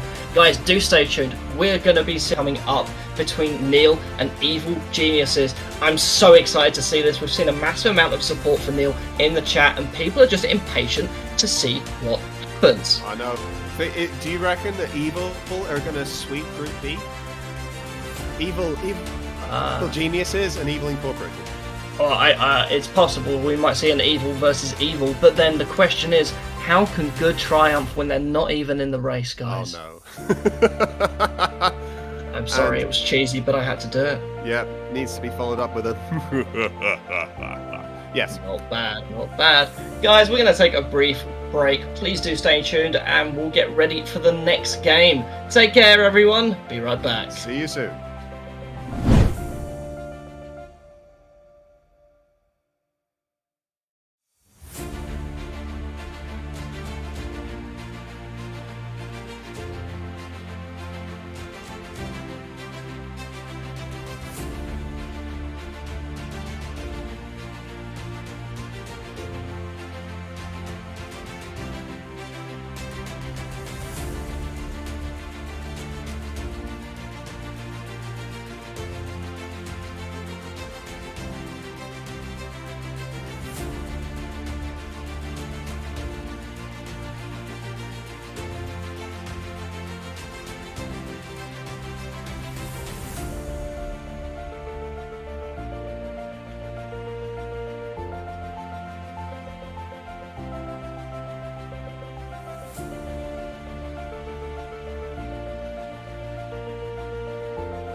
Good evening, everyone, and welcome back to Mobile Legends European Championships. Once again, I'm one of your favorite casters, iPrince, and back is Simple. Simple, how are you doing, bro? Oh, I'm doing amazing. We just had an amazing starter to our Group B games, and we just saw the Evil Inc. just play so flawlessly, and I'm hoping to see another amazing game with our set 2 games of our Group B with the Neil and the EG. Yeah, I feel like there's a lot of history between these two teams because if I'm not mistaken, they met already in the qualifiers with Evil Geniuses coming on top here. That is true, Prince. That is very true. They met in the qualifiers. On the first time of meeting, Evil Genius took a clean sweep of them. They beat them, but Neil thought, we don't feel something's right here. They were saying map pack, and eventually they was given a rematch, but they only to lose again. So I'm sure there's a lot of rivalry between the two teams. I'm sure they'll be looking to show who is really the top dog between the two of them. Yeah, let's look at the profiles now of our squad. First, we go for Evil Geniuses. A lot of amazing people here in their lineup so far. Oh yes, that is an understatement actually. Because this Evil Genius team, let's not even start talking about their players. Let's talk about their team in general. They've got almost 2,000 games together with an overall 80% win rate, and they've got wow indeed. 380,000 total squad power. It's insane how much these guys have played together. Yeah. Like, if I'm not mistaken, this squad actually is one of the people, like, a couple of them are from the Invictus squad. They built it for fun. And if I'm not mistaken, they were finalists in their last tournament. But, they're here now to prove that they can compete against the very best squads in the European region. That is true. I feel like maybe they feel a little bit hard done by being the second place runners up in the last MEC. So they're coming back to say, all right, we might have been the second place in the last MEC, but this time we're here to take the win. Yeah, and they're ready to take the win with Unforgiven Q. We all know him. 7,413 points last season. Can you imagine that? Bro, I seriously could not imagine having to amount that many points by myself. Bro, that would have to be 8 hours, 10 hours grinding a day. Bro, he must have not slept that season. He's a very, very strong player. But not only him, let's talk about the MKZ X Gracie. This person, the Italy #1 Yuzong, the Italy #2 Lapu Lapu, the Italy #2 Paquito, the Italy #8 Lunox. This person is a very strong player, a jack of all trades, and I can't wait to see what she can bring to the game. Wow, I'm now expecting a lot from MKZ Dash Crazy here. Looking at his hero pool, that's just a lot of heroes that he is very, very amazing with. And it's not only MKZ, they do have also Uzumaki, which is their mage player. Italy #1 Eve, #3 Kimi, #4 Changu, and #2 Mathilda. Crazy lineup from Evil Geniuses tonight. Oh, it is such a strong lineup. It is indeed. And it's not even ranging from their core plays, even their tank. He has such a vast range of tanks that he could play. Like, he's a very strong Kufra player, a strong Grok player, a strong Jawhead player, a strong Chow player. But you think, okay, this person is just a tank. But no, this person was Global 11 Changu in the last season. Wow, so even their tank can play out of roles. Maybe this is why, their team composition is just perfectly complete, and maybe they do have what it takes to beat again Neil in our game tonight. What do you think? Oh, I think so indeed, but it's going to be a very, very hard one for them because, as we know from the Neil squad, their leader Hawk, he's got 162 games on Popol and Kupo with a 90.7% win rate and an amounting 2,500 plus points at this moment in time. Wow, that's insane. I mean, I play Popo Kupa, but I have 10 games. 90% win rate, does that count? I mean, one day you'll be at the Neo level if you play maybe 100 more games. That's true. But jokes aside, they are the former Global 2 squad, bro. Like, imagine, the second best team in the world. Not only in Europe, the world. in the world. And we have to remember, Mobile Legends has a total of 2 million players, so that is an insane achievement to be able to say I was in the second best squad out of 2 million players. And well, let's talk about more of their members, like the War Barbie, a big influencer in the Europe region. And this person has been playing for a long time. He's got an average of 80% win rate across all of his tanks that he plays. He's been playing silent also for the last 2 seasons, and he's got, at the moment, he's got 900 plus points. Wow, that's fantastic. I remember playing with him a couple of times, and he does insanely carry with his tanks and his side lanes. And I'm really going to be expecting a lot from this person. You know, him streaming so many times with his amazing tank skills, we're going to see whether or not he has what it takes to drive home the victory for Neil team. We are indeed, but another big factor for the Neil team is going to be their Zax. Zax is an insane player. I've said this so many times, but this time I have to say it again. He is an insane player. He's the Italy #1 God, the Italy #1 Harley, the Italy #1 Kagura, the #1 Alice, the #1 Changu, the #1 Kimi, the #1 Harif, and the #1 Wanwan. Name the champion, and this person is a master of it. I cannot wait to see his skills. Oh my goodness, what is that? #1 across the board. That's crazy. I mean, I only have 1 Supreme title, and this person has 10. Imagine that. Crazy. That just goes to show for how much this team has played and worked in refining their own individual skills to the upper echelons of what they could. And let's not even talk about the individual skills. Let's talk about them as a whole, as we did with the other team. This new team have a total of 1,220 games in 5Q with an 83% win rate. So they are even rivaling the side of Evil Geniuses with their high win rates in 5Q. And we're going to be able to see what they've learned in these 5Q games in this 5v5 right now. That's just insane, bro. I'm really looking forward for this match. But there's also another notable player that we should not forget. You know Fear? Fear with the global one, Bruno? Almost 1,500 games with 87% win rate, man. Imagine that. That's their jungle. That's their core.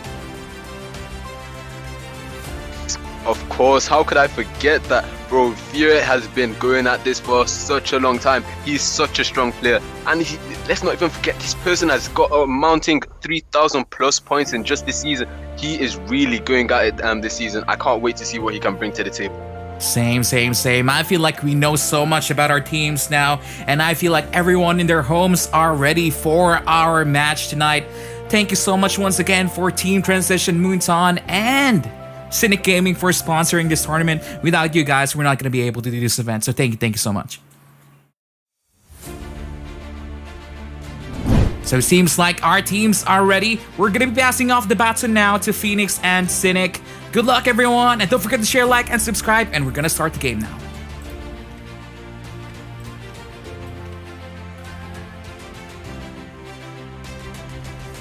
Welcome back, Phoenix, and thank you so much for that wonderful introduction from iPrince and Simple. I hope everybody in the chat is well. How you doing there, Phoenix? Yeah, I'm good. After those last 2 games, I'm really looking forward to this one. Evil Geniuses and Neil having fought already in the qualifying stages. Yeah. Is this gonna be, you know, the comeback that Neil won, the revenge? I feel that Evil Geniuses have that clean sweep, that 2-0 lead so far, and maybe they see this as a continuation of their personal competition. Neil have got a lot to answer for here. They came out with these statements previously that they felt the game was unfair. So maybe now is the time that they can assert themselves in response. You know, maybe now is the time when they have something to prove and they want to go out there and show everyone watching and show Evil Geniuses that they do have what it takes to win. I'm really hoping that there is going to at least be maybe one match upset, maybe 2 if Neil can really pull this one out of the bag. We're seeing We're seeing some bans coming in here. From the side of Neil, that Benedetta ban first and the Ling ban second. Now we've seen Benedetta picked more often than not, and Ling is either picked or banned in every game. So these are sensible bans. And also that Matilda ban from the side of Evil Geniuses. Let's be honest, no one wants to see a level 2 Matilda running towards them in the jungle. Or a Selena for that matter as well. Very good first 2 bans from the side of Evil Geniuses there. Now the Eve in response as well, banning out that extra large area control mage with that chessboard. We saw how decimating that AoE was in our first game of the evening. We did, but I feel that if we reflect back on that first game, the composition of the Diggy feed strat and how we placed all the eggs in the basket around that Claude and Linux, I feel that Eve was just a little bit outclassed. A little bit outclassed if we look back at that game. Yeah, definitely outplayed by the strategy they had in mind. Still put a massive amount of damage down, even with some very defensive items. But there's the Alice ban again. I don't think we're ever going to see an Alice played in this tournament at this rate. No, I'm inclined to agree. Now, so we've got those 2 high sustain heroes in Alice and Uranus, and if one of them is banned out, it's quite probable we'll see the other one picked during the stream. I completely agree with you there. Now we're looking for Neil to make a really strong first pick. Their priorities, I mean, Zax has such a massive champion pool that, I mean, can you even really prioritize? But that Lunux is a fantastic one, as it is anyway. Yeah, it's quite common to see the mage first pick, especially with a very well communicated team, and Lunux is a safe pick because of the fact they have that light side ultimate that gets them out of danger, and they're still able to burst out with the dark side. So this is actually really, really good. That's a great, safe first pick. Let's see what Evil Geniuses come back with. Ooh, I know you love a Kagura. I love a Kagura. I've just seen Kagura played so eloquently. It's almost like watching someone sort of performing. It's not just someone playing a game. The way that Kagura moves, the combinations that are available with their spells, it's almost like a symphony when played right, Bittersweet symphony. Indeed. Yes, it is like watching art being drawn on the canvas that is the map. Now that Kufra pick, I am a big fan of. That is going to be some massive control that they are going to be able to put into the game, which is, I think, why we've got the instant response from Neil with that Diggy. I mean, we know how well that feeding Diggy strat works. Yeah. Look at that pick. We've got Bruno coming in, and we know how Fear plays that Bruno. So we're going to see some serious damage put out from him. He's got some real good pushing power, high mobility. There's the answer in Lancelot, but with Bruno's second ability, I feel that it could actually be lights out for Lancelot here. I don't know. I've gone up against a Lancelot as a marksman before. I think I did try it as Bruno, and I mean, maybe it's just my level of skill at the game, but I was deleted quite swiftly. Yeah, you can be. You certainly can be. But it's all about positioning. So this is what we learn. It's not just a case of sitting here cheering on your favourite teams. We love that. But me, as a caster sitting at this end, I learn so much from watching these pro players, the way they rotate, the way they form for ganks, and even the way the junglers do their pathing. It really, really helps. So pay attention. You might learn something here today, guys. Even the picks, the bans, and how they set up the team composition around their cores. Having seen that Bruno was picked, there was an immediate response of, okay, you've picked yours, we can now show our core, but we still might have something up our sleeve. And we're seeing that Rafaela ban from the side of Evil Geniuses. Now, we know they already have a support with the turns of Diggy, but Diggy isn't really a true support in the way that other people are, in the ways of Rafaela, of Estes, that sort of thing. They don't have that engaged disengage. Although Diggy does have their ultimate. I don't think we'll see another Diggy feed strat. What I do predict, however, is a strong Diggy support and utility. That's where they come into their strength. I mean, I might be thinking this wrong, but it's possible that Evil Geniuses are not going to swing towards the support meta.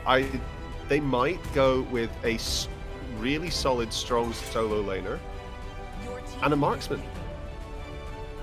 Yeah, final ban for Neil coming out onto the Chang. Now that's a very good ban because Chang isn't always played in the mid lane. In fact, me personally, I prefer her in the gold lane. She can get ahead very, very quickly, and she can still roam to that mid lane when needed. Especially with that magic shop, that's an easy way to snowball an early lead. If you can get all of those minions and all of that gold onto that one champion very fast, she puts out a hell of a lot of damage. And here we are with the Paquito hover. Such a strong champion. I'm reckoning this is going to be locked, and they're going to go for a marksman to complement the Kufa as well. It's possible, but even though Paquito is a superb pick, he is an S tier fighter. If he engages when Diggy has his ultimate, he's a sitting duck. I actually haven't seen how the interactions work with Paquito with Diggy's ult up, so this is going to be a new one for me, actually. Are we going to see a Barrett's pick here? That's going to be possibly a Barrett's tank or side lane. I'm thinking more leaning towards the side lane preference for this Barrett's, but we'll see because they don't necessarily need.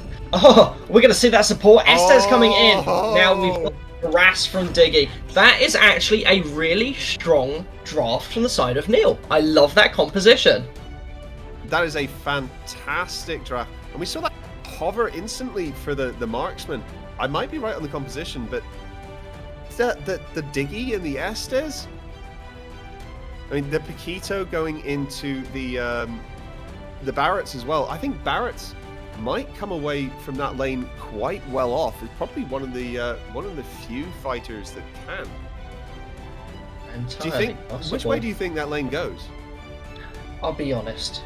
I feel that right now, the draft, just from showing that final pick of Estes, is heavily skewed in favor of Neil. Because if Paquito comes in, okay, and he's got his ultimate, he's got his low cooldowns, right? He gets in, he can't get any knockouts because of Diggy's ultimate. That's fair enough. He can still dash out to safety, but not if Estes slows him. Let's see.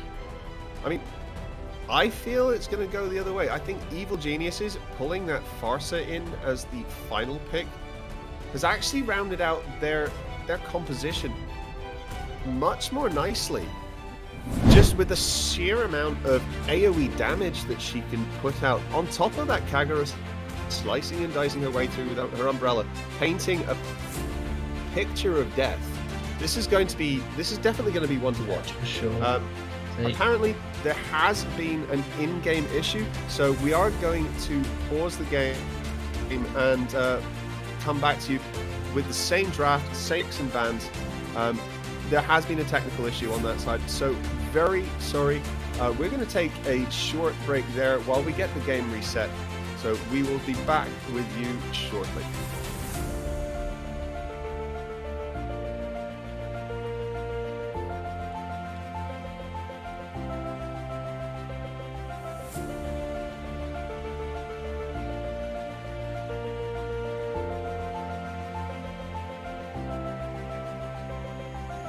So something we didn't really pick up on there was actually, if you look at the compositions of the teams, Evil Geniuses seems to be almost entirely based around the ability to roam. Lancelot dashes through walls. Kagura can dash through walls. They can move with their umbrella. Farza can fly over the walls, and we've got that Paquito as well. They're able to get through walls, so they've got this huge mobility, which actually it really plays into their favour. Although the side of Neil do have a really strong composition between the Estes and the Diggy to be able to have that CC and also the CC immunity. There's a lot of mobility coming in from the side of Evil Geniuses. I feel like this game could definitely go one of either way, but I'm actually now potentially inclined to agree with you there, Phoenix, purely because I hadn't noticed just how mobile the side of Evil Geniuses is. Yep, the engage potential that the teams have, I mean, the Evil Geniuses have, is absolutely insane. Farce's bird form is one thing, but when you've got the Kufra flickering over walls, if he can land a flicker, if he can land his first skill into a stun from his ult, we're going to end up seeing everyone in that area being deleted incredibly quickly. Yeah, if Kufra One does Tiger go- Umbrella. Yeah, I think it's at this point, it's going to be a race, a race between who gets level 4 first. It's going to be a question of, does Kufra get his level 4 first, or does Diggy? Because if the Kufra is able to get their level 4 first before the Diggy can get that anti-CC ability up, I feel like we could see some very, very strong team kills here for the side of Evil Geniuses. I think we could as well. Now we're just going through the settings of getting ready to restart and get back into the match. So there was a bit of a bug there apparently, so that has been fixed, I think, and we're going to be heading back in shortly. So money's now on Evil Geniuses then, is it? Yeah, it's possible. It is possible. So I feel that Neil do have a really strong composition, but maybe they've just been slightly outmaneuvered by Evil Geniuses with that final pick of Faza. I'm really, really not sure. Yeah, I'm not sure either. I'm really, really waiting, just with bated breath, to see some of the complete wombo combos that the teams are going to put out here. Yeah, so guys, we did have a slight technical issue out there in the chat. If you're just tuning in, we had to restart the game, so we've already done the picks and bans. We're just going through them again to ensure they are done exactly the same as they were previously due to a slight technical issue. We will be back with you as soon as possible so you can get into this gameplay. Now, what do you guys think out there in the chat? Do you feel that Neil are going to be able to redeem themselves from their earlier 2-0 loss against Evil Geniuses, or are Evil Geniuses going to continue their tirade of oppression? What do you think?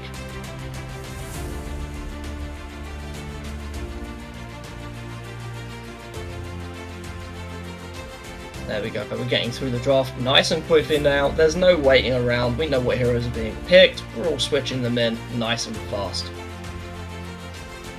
We're seeing calls out here. People think that Neil will win based on their composition. I'm not too sure. We've got people rooting for both sides, and that's what we love to see. We love to see this competition. Yeah, we definitely do. I don't think the fans out there can see some of the bans that are coming through. We are having a few troll bans put in just by the teams because they're having to remake this with exactly the same makeups for the team. Yeah, So, they are indeed. I don't think they're looking for the specific heroes they need to ban. They know the heroes they picked. They're just going to go for them again. We just need to pay attention to the spells that they take, because they have to take the same spells that they took in the first instance. Yeah, but from memory, that is all looking exactly the same. Yeah, it looks the same to me as well. So we're going to be it's about 20 seconds before this match is starting. I'm still thinking that Evil Geniuses has really just won this in the draft, unless that Estes can really come online with the Bruno, and that's going to be some serious late game. I'm looking here from the side of Neil as to who exactly can close that gap on the Farsa when they ultimate. We know how quickly Farsa's damage scales, so all they need is 1 or 2 items to be able to start removing half a health bar with their ultimate without really putting themselves in any danger at all. Yeah, I mean, their only options really are Barrett's with the... Barrett has the flicker, but he also has his second skill, which will nudge her out of the way and move her. So that will cause her ult to drop as well. Bruno does have his micro stun on his dash, but that's it. They have no other way of shoving her out of that ult. So Bruno does have his micro stun, but I feel like if he gets that close to her, he's putting himself in real danger. Hey guys, we're gonna get into the game now, and let's see where the core players decide to start. It looks like they're all gonna be their 6-person party in the mid lane. This is what we like to see. Yeah, it's always very tentative. This, just them trying to get as much farm as they can, whilst trying to receive as little damage. But Bruno putting out a big chunk of damage onto the Kagura there, just showing what he's got. Yeah, that was a really nice first ability from the Kufra, and oh my god, Lance taking far more damage than he expected. He's not going to be able to go and take a buff now. He has to retreat to base. Faster with the follow-up in the mid lane. It looks like Diggy may end up going down. First blood there goes too far to the Kufra.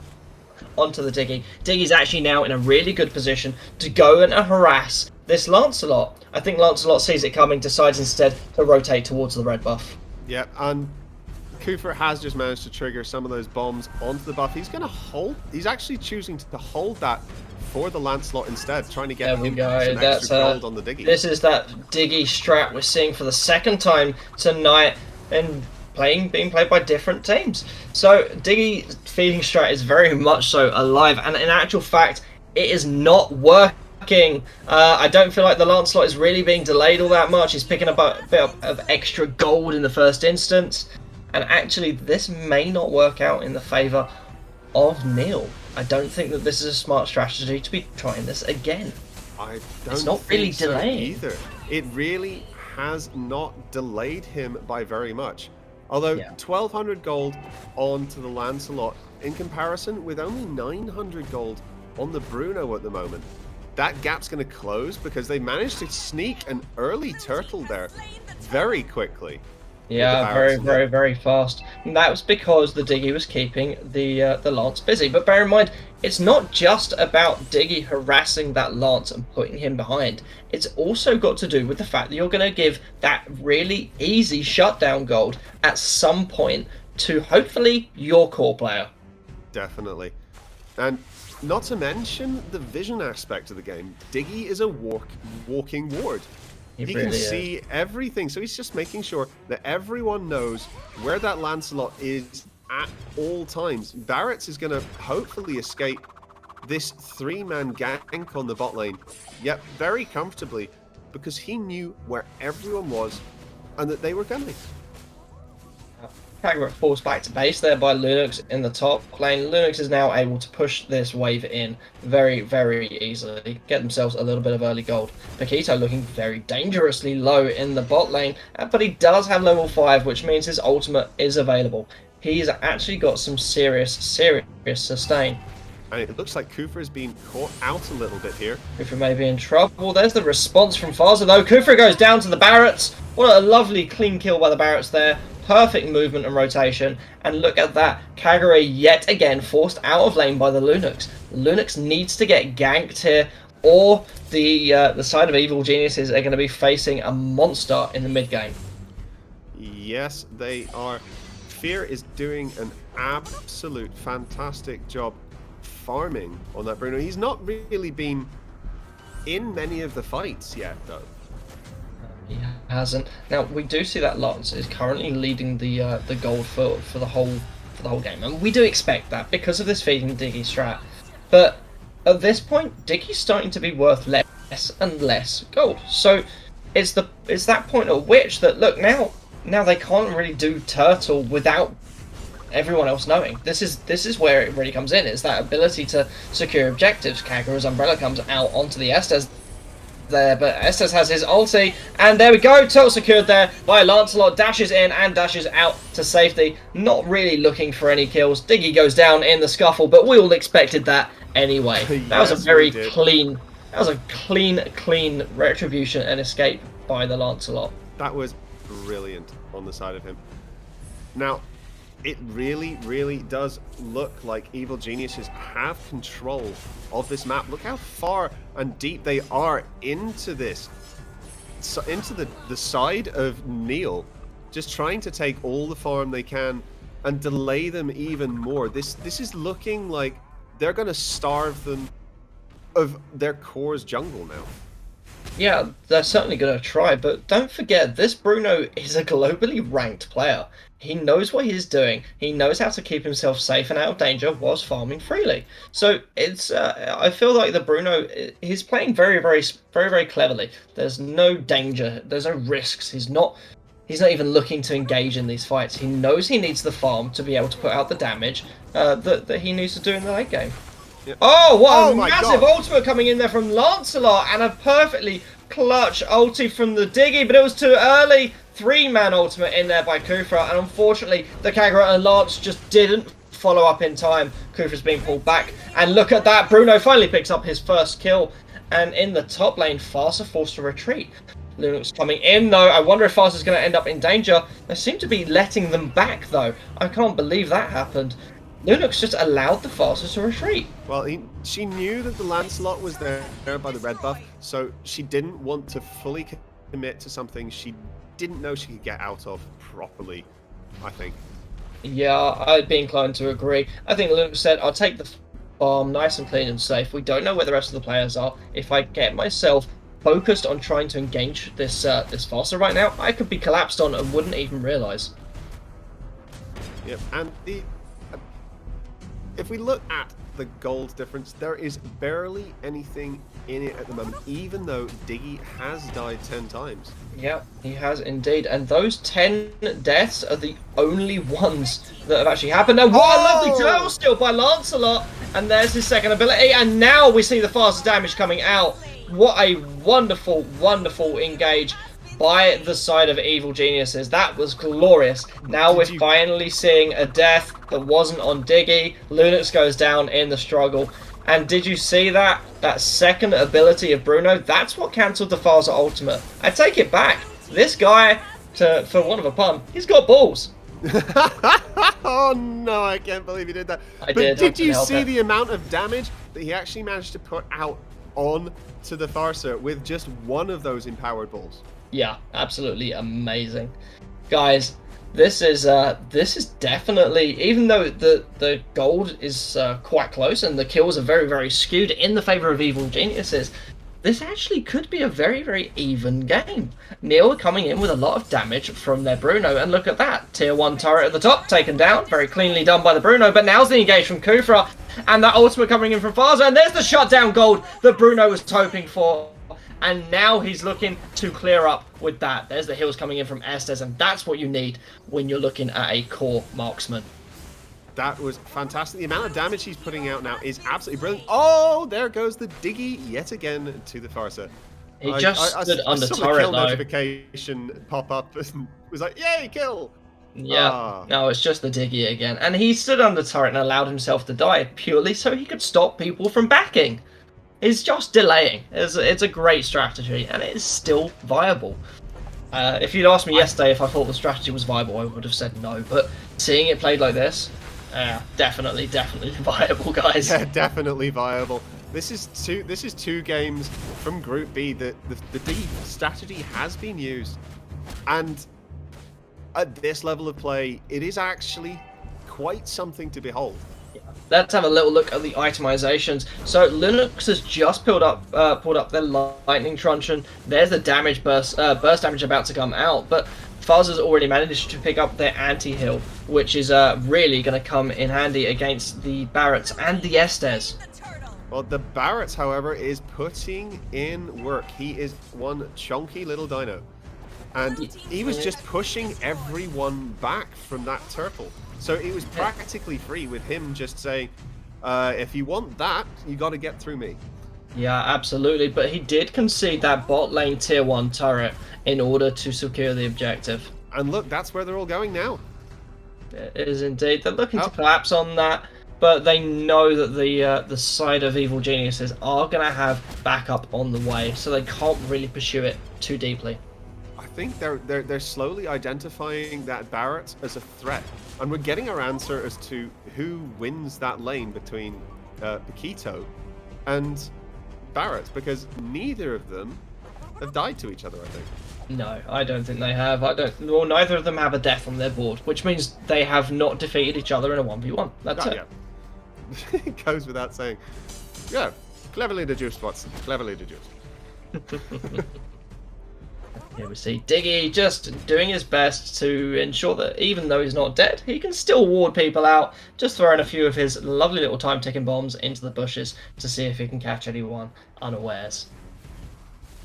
Now, we got everyone on the side of Neil, top side, but they get the 30 seconds they need to push top, mid, and then back to bot, and then they will be perfectly timed to center up around the turtle when it comes up. Is Actually, that will Paquito be going to get more collapsed now. on here in the bot lane? Second ability of Diggy's going to pull him back, and now Bruno's looking for the dive, but look at the mobility from Paquito, and there it comes in. The damage from Lance. Is he going to manage to pick up any kills, though? I can't believe we're seeing this. It looks like it's actually going to be a disengage from both sides. I don't think either team really want to pursue that fight right now. That was incredibly well done. Brilliantly timed ult by the Estes, keeping everyone alive just when they needed it. And because they had that extra health, and Evil Geniuses had to disengage so far just to be safe, they got that free There we bottom. go. I don't know if you saw that, but in the mid lane, that was a 3-man insta-gank directly onto the Lux. No time to press that light side ultimate button. Maybe they weren't in the correct form to pick it up straight away. And they just went down. They just went way, way down. Death bush. Death We wish. all love a good death bush, unless we walk into it. Yeah, no, we don't want that. Yeah, it's usually me.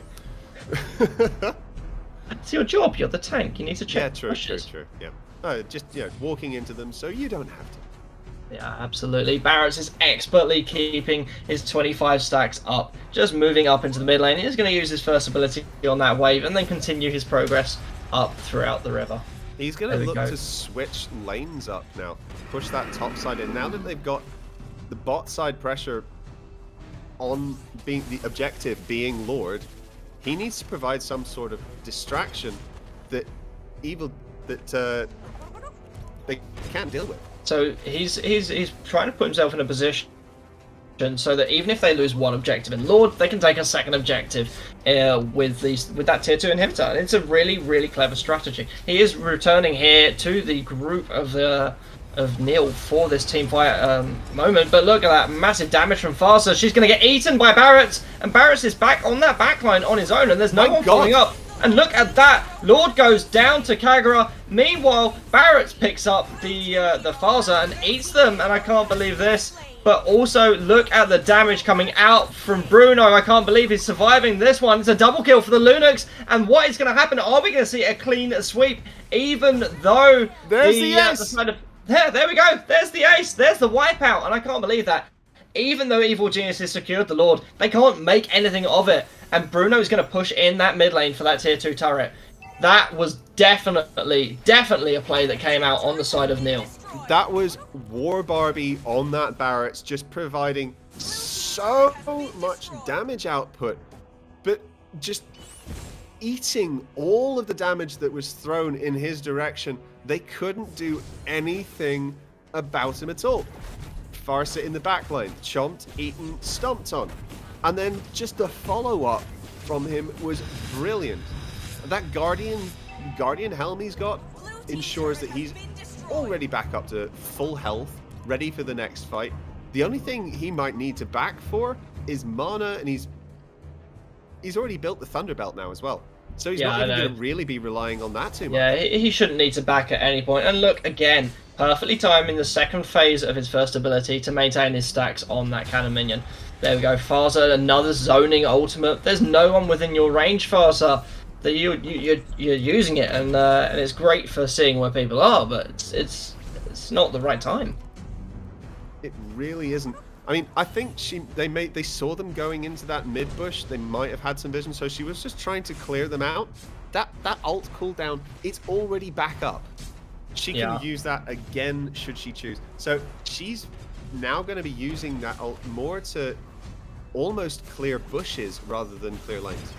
Yeah, it's a great zoning tool. And look at this, Barrett's coming in and pursuing that fast one on the backline. And look at that, flickers down for Kufra. That takes away a lot of engage from the side of Evil Geniuses. I'm not quite sure what they're going to do now. They need that flicker from Kufra to be able to secure those big ultimates that we've seen. Neil? And now the pressure is now on Evil Geniuses to defend. Neil is actually playing a really, really aggressive game. Barris is there found under that inhibitor turret, and he's able to disengage cleanly. Farza ultimate is used yet again, and now people are just out of range. You know, they're able to just clear out nice and easily.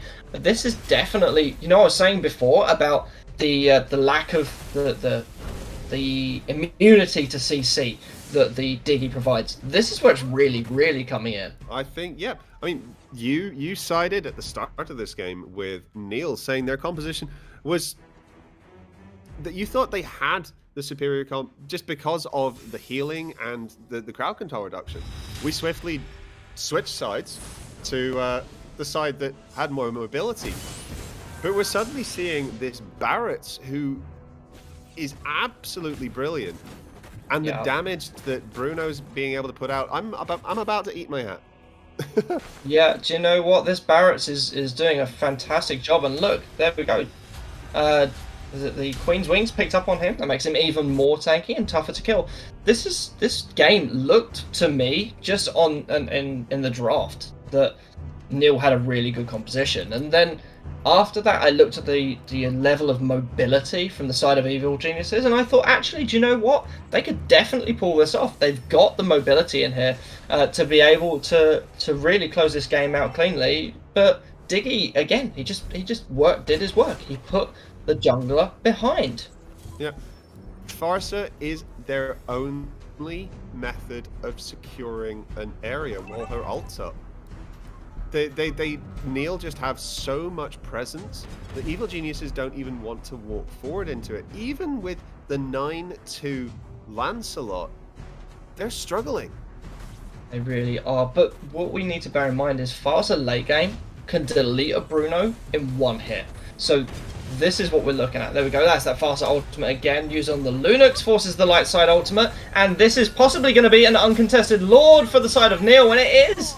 That was it. The lane gauge from Kufa was just too late, and Kufa looks like he's going to go down. He does, and that's a wonderful umbrella from Cairo coming in. What an ultimate, and there it is, guys. There's the shutdown, and that's an amazing play from the Lance. Killing spree there, and maybe the Lance is looking for another pick, and there's the unstoppable Lunux taking care of Kagura.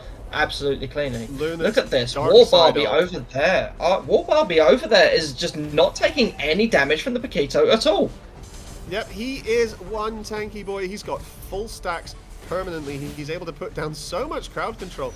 He's just wandering around stomping on people. They can't do anything. Yeah, and there's the Lance. The Lance's immortality is down, and he goes down as well. And now Neil have Lord coming in. This is what we're talking about, guys. This is an amazingly timed play. Lance needed to back off sooner to be able to be in a position to defend along with his teammates, and he had a clean disengage. He did. He had a clean disengage. He chose to go back in. Oh, Farsa coming up just in time. Is it going to be enough though? Yeah, Farsa can clear this Lord without an issue. They do have plenty of burst damage, and now we see Bruno picking up that immortality. He doesn't want to be looking at a death timer at this point in the game. Bruno is full build. In fact, most of the side, 3 members on the side of Neil are already full build, with only Lancelot full build on the side of Evil Geniuses. They have the item advantage, the gold advantage as well. They're looking to close this out soon. Yeah, they've got the turret advantage as well. They really don't want a full build Farsa hitting them, but it's very close to being the case. Yep. Farsa is half an item away, and Lancelot coming in. A lot of damage, but now we see the ultimate coming in from Farsa, and it's not enough. Estes' healing is absolutely amazing, and look at the damage coming out, and a lovely ultimate there from Kagura, but she's definitely going down. A second ability from Diggy ensures she cannot escape to safety. Oh my god, they finally managed to take Barrett down. I can't believe Lancelot, he just walked slightly too far. Yeah, look, now Lance says, I'm free to go in and engage, but not quite. Bruno with a massive amount of damage coming out. I don't even think he's going to lose his immortality here. Farsa in the back line, and a lovely dash from Bruno. Ooh. Bruno for a double kill. I don't think Farsa can defend this on their own. The death times are just too long. Yep, 45 seconds, 25 seconds, 48 seconds. They've got time to close this out easily. Yeah, they do, and Bruno's going to do that very, very efficiently. Faster can't ult any further out than they did. Game goes over to Neil. What a fantastic first game, guys. That was brilliant to watch, and Neil definitely making a statement there. Yeah. So you might have defeated us in qualifiers, but we've been practicing and we're coming straight back at you there. Indeed, indeed. So they may have lost 2-0 in the qualifiers, but yeah, like you said, they've brought it back with a win today, and this is what matters. What happened in the past is the past. Today is the day you prove yourself. So are we going to see Neil perform a clean sweep of the 2-0? Wouldn't that be a kick in the teeth for Evil Geniuses after the performances in the qualifiers? I think it's entirely possible. If they let that Barrett's through, I mean, War Barbie on that Barrett's was so tough to handle. Even for a Paquito, he was played to absolute perfection. Apart from that one misstep, taking a couple too many tower shots up when they were trying to close out the game slightly earlier than they did. But yes, I think it's entirely possible for Neil to say, "This is our time, not yours. You had the qualifiers. We'll have quarterfinals." Absolutely. We're just waiting on one final player from the side of Neil to rejoin the lobby, and then I presume we'll be seeing some ready. Now, I thought the Kufra was a fantastic pick for Evil Geniuses, but they couldn't get the full-on engage and have the follow-up. He was, even with Evil Geniuses' mobility, they couldn't quite get into the fight to deal any damage to any of the targets he did manage to dash in on. So it was a fantastic pick. It just didn't have the potency that I thought it would in that match. I agree, because Barrett's became the entire front line for Neil. They didn't really need anything else. That one Barrett could stand there and tank the damage, and he's not even a true tank. He's a fighter. He could stand there and tank the damage of just about everyone going in ham. What a phenomenal pick. I'm gonna have to pick up Barrett again. I got him when he first came out, and I absolutely loved playing him in the jungle. And he did get a couple of adjustments towards health and how he scales with his big boy stacks. But yeah, he's inspired me to pick up Barrett's again. What about you, chat? Yeah, what do you guys think out there in the chat? Do you feel that you're happy with how the first game went? Is it a bit of an upset, as the team that you were backing was the Evil Geniuses? Did they not perform up to the standards you hold them to? Let us know what you think in the chat.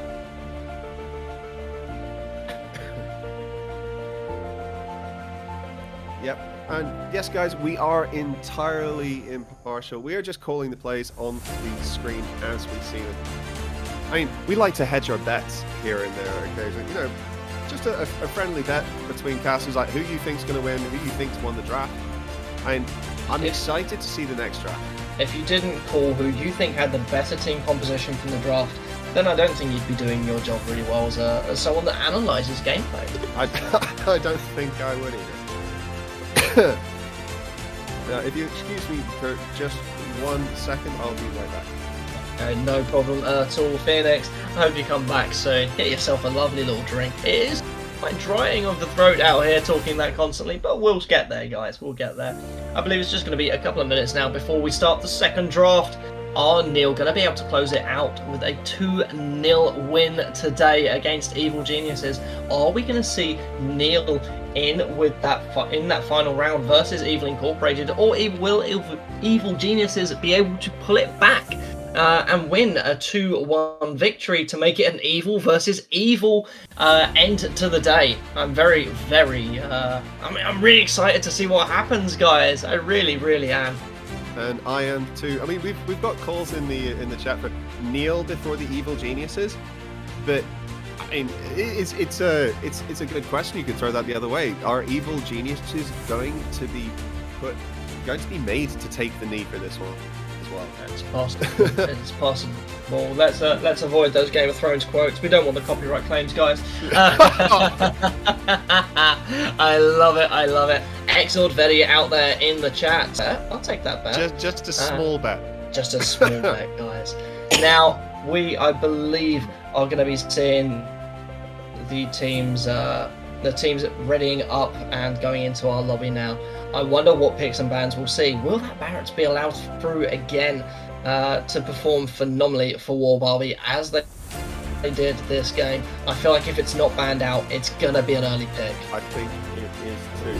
I'm just checking the notes on War Barbie here, and I said I was checking it. Oh, the curse of being a caster. You were about to say something. But yeah, he does have an 80% win rate on tanks, but Barretts isn't actually listed as one of his mains.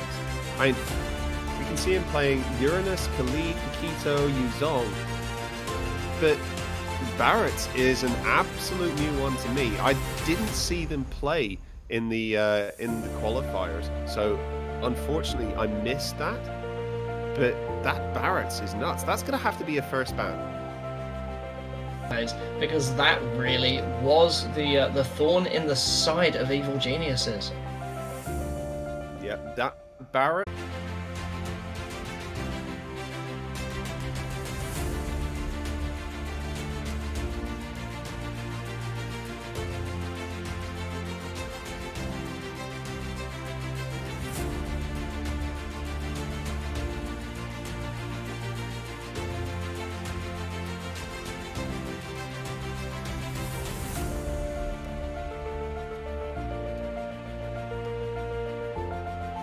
Having fun in the chat now. It looks like the stream is back up, guys. Can you hear us over there in the chat? Please let us know. Can anybody hear us out there? Yeah, I think you guys can hear us now in the chat. Hopefully we can get back into the draft as soon as possible.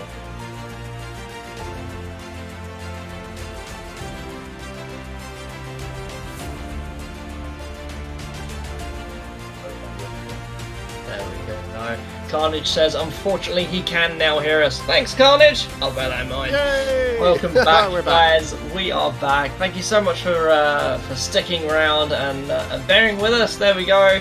And we are going to start getting into this next match. Brilliant. Now, I believe we were talking to ourselves for maybe 2 or 3 minutes there. I think it's entirely possible, yeah. Yeah, so just a quick recap on what we were saying while you couldn't hear us. We were talking about the potential bans for the sides, and we're thinking that a Barretts and a Bruno ban are going to be high priority bans for the side of Incendio. This is going to be a real. Oh, sorry, Incendio. That was. I'm getting my matches mixed up now. Even my brain's lagging at this point. Neil, yeah, Evil Geniuses are going to want to ban that Barretts and that Bruno straight off the bat, but that is going to leave a lot of potential for some other really good picks to come through. Stream's lagging again, guys. So if we talk, you're going to hear very disjointed voices, and it's probably not going to work very well for you. So maybe we just take a short break until we know everything's working. All right, please bear with us, and we will be back with you shortly.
Yeah, no, that's fine. Are we muted? They can hear us? Hello?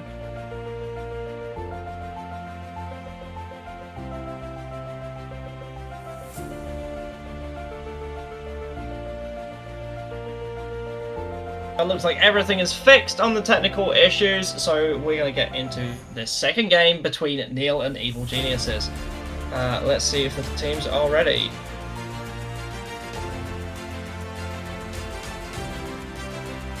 We can hear you. Wonderful. Glad to hear it. Fantastic. Yeah. We always struggle to know when we're live and when we're not. With unfortunately the setup we have through Discord at the moment. But yes, we are getting straight back into this as Evil Geniuses with the first bans here. Very surprised if they allowed the ban through for the side of Neil. That's going to be difficult for them. It's very, very much so. They're being very tentative about it. They're going to take their time. Yeah, of course they will. They're going to have full-on discussions. And there's that Diggy ban. First time we've seen it so far in the MEC, as far as I'm aware, but it is a very, very good ban, considering how well he's been utilised over the course of the evening. 100% win rate on Diggy. Indeed. Yep, and Benedetta as well. They really don't want to see that Benedetta being used and abused in the sideline. Indeed. So we're seeing that Benedetta ban, second ban here coming out for Evil Geniuses. I do wonder what they're going to ban out. I'm very surprised we actually haven't seen Linux banned, because that is actually quite a common ban, believe it or not. So we'll see. We will definitely see. I'm really expecting to see this Barrett's ban come out from Evil Geniuses here. Are they going to call it? It's going to surprise me if they don't do it, you know. Really leaving everything to the last second. There's the Matilda. I mean, targeting the supports meta is a very safe play. They maybe they think Neil will still bring the Barretts and they have a different way of dealing with it. But if those picks that they got, and they can use just the same strategy again that they're clearly very comfortable on. I'm very surprised I'm really surprised we didn't actually see an Estes ban. It's his heals that are actually allowing that poor marksman to sustain for as long as they do in that mid game. So I'll be very surprised if we see Estes allowed through, as well as the Barretts. Yeah, definitely. Phoenix, we were getting feedback that your voice is a little bit low. Are you able to turn your mic up slightly? I've just been adjusting the gain on mine. Hopefully, it'll come up a bit shortly. Is that? I'm hoping that will be a little bit better. We didn't see a Barrett's ban for the side of Evil Geniuses. Instead, we actually saw a Bruno ban. That's a clever ban. So without the Bruno, are they going to have that burst damage they need? And there's the Lunix ban from the side of Neil. That is actually what I've been waiting to see, because Lunix is such a safe pick. Now the side of Evil Geniuses are forced to pick a hero that can be countered.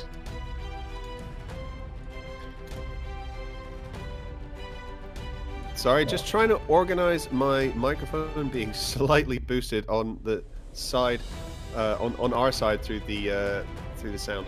But Ling has finally been let through. And so has Alice and Neil have already got a strong composition. They've got the mobility with both Alice and Ling that kind of makes the Selena just a little bit obsolete. That's a really good start to the draft for Neil. Oh, Beatrix, she debuted very recently at professional level, and the professionals are really finally recognizing the melt power that Beatrix can put out with her Uzi guns, as well as the ridiculous high damage she can put out with her aimed sniper shots, even though the sniper shots are the hard ones to hit. We got a Popel and Cooper that's been let through as well. That is looking very controlling for Neil. Yeah, so that Popo and Cooper, that's got to be an answer to the Beatrix. Beatrix is able to melt people in the late game and maintain distance safely with that second ability. So I feel like the Beatrix is a really, really great pick. Along with that Jawhead, they have a lot of CC coming in from the Selena and from the Jawhead, and we do normally say CC wins games. It's just whether or not the Alice is going to be able to sustain through it in the late game. And we're starting to see some sort of strategy take hold for Neil, although it is revolving massively around these high priority picks. Lancelot is a very... there's the Barrett's ban. It's that Barrett's ban. We do have a side lane Alice there already, so it's possible the Barrett's wasn't even going to be picked. But we can only speculate at this point. Let's see what the final ban coming out from the side of Neil is going to be. It's a Roger ban. That's a really good ban. They're protecting their Ling from being chased. That's a good shout. And very heavily targeting the core from... I'm getting some feedback from... Is that you that's giving the feedback there? Sorry? No, it's not me. Nope. Okay. But yeah, they are heavily targeting the core of Evil Geniuses. They're going to struggle finding a way to combat the Ling's sheer cross-map just invade potential. I'm really wondering if actually we're going to see a Saber pick here. Now, a Saber pick is a great counter to Ling, and also we've still got that Phoveus open as well, so it's possible that that's going to be taken as a counter pick too. There we go. The side of Neil have got both Alice and Uranus. Now, that is some serious sustain, and without a mage that's that's able to put out some form of AOE, the side of Evil Geniuses are going to be struggling to get anti-heal out there. Really, they really are. Their Evil Geniuses are nearly lacking.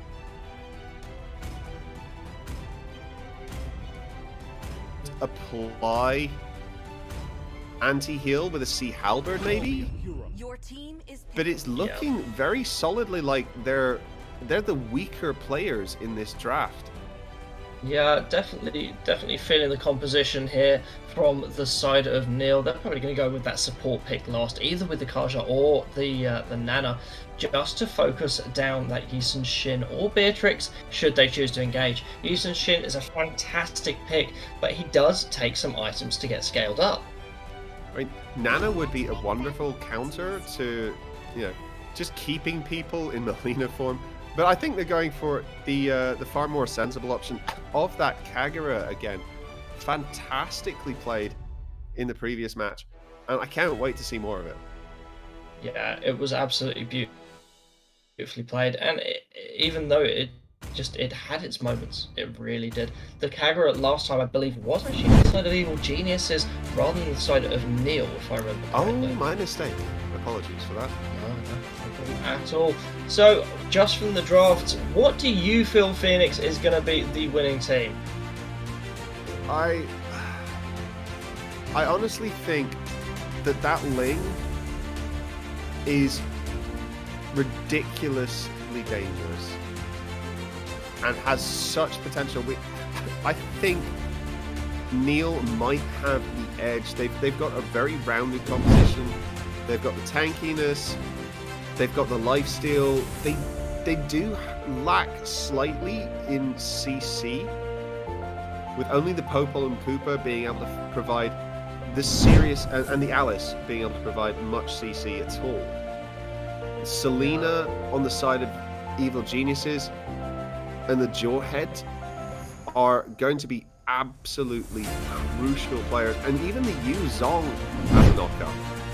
Yeah, I mean, we do like our crowd control wins games. We do indeed. Yu Zhong's huge ability to zone off to secure objectives is actually something that I feel is really underrated.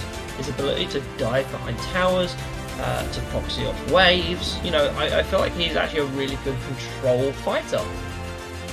I completely agree with you there. No. And a really good odds for Uranus, I'll be honest. Yep, definitely. I think Uranus loses this one early. If Yuzong can get his lifesteal, I think they're probably just going to be going toe-to-toe a little bit up until level 2 or level 2, when Yuzong will really start to come online and be able to dish out some extra damage. Yeah, absolutely. No mid lane party here. Both of the core players going directly to their jungle buffs. Selena attempting to sport that Lethal Wanderer away, but doesn't quite secure it away from the Ling. And in fact, Beatrix is going to get collapsed on here in the bot lane and already has to use their dash to get out to safety away from that Popo and Cooper. What a brilliant invasive force from the side of Neil. I wonder if Celine's going to manage to do some damage out here onto the Kagura. There's just too much mobility. How do you answer that? I don't think you can. I think you just have to play safe round tower. And there's a 3-man gank on top, trying to target that Uranus, try to put him behind. It's come to nothing. They're just going to settle for stealing jungle farm. And Selena goes in on the mid lane. Kagura with the reversal and the stun again.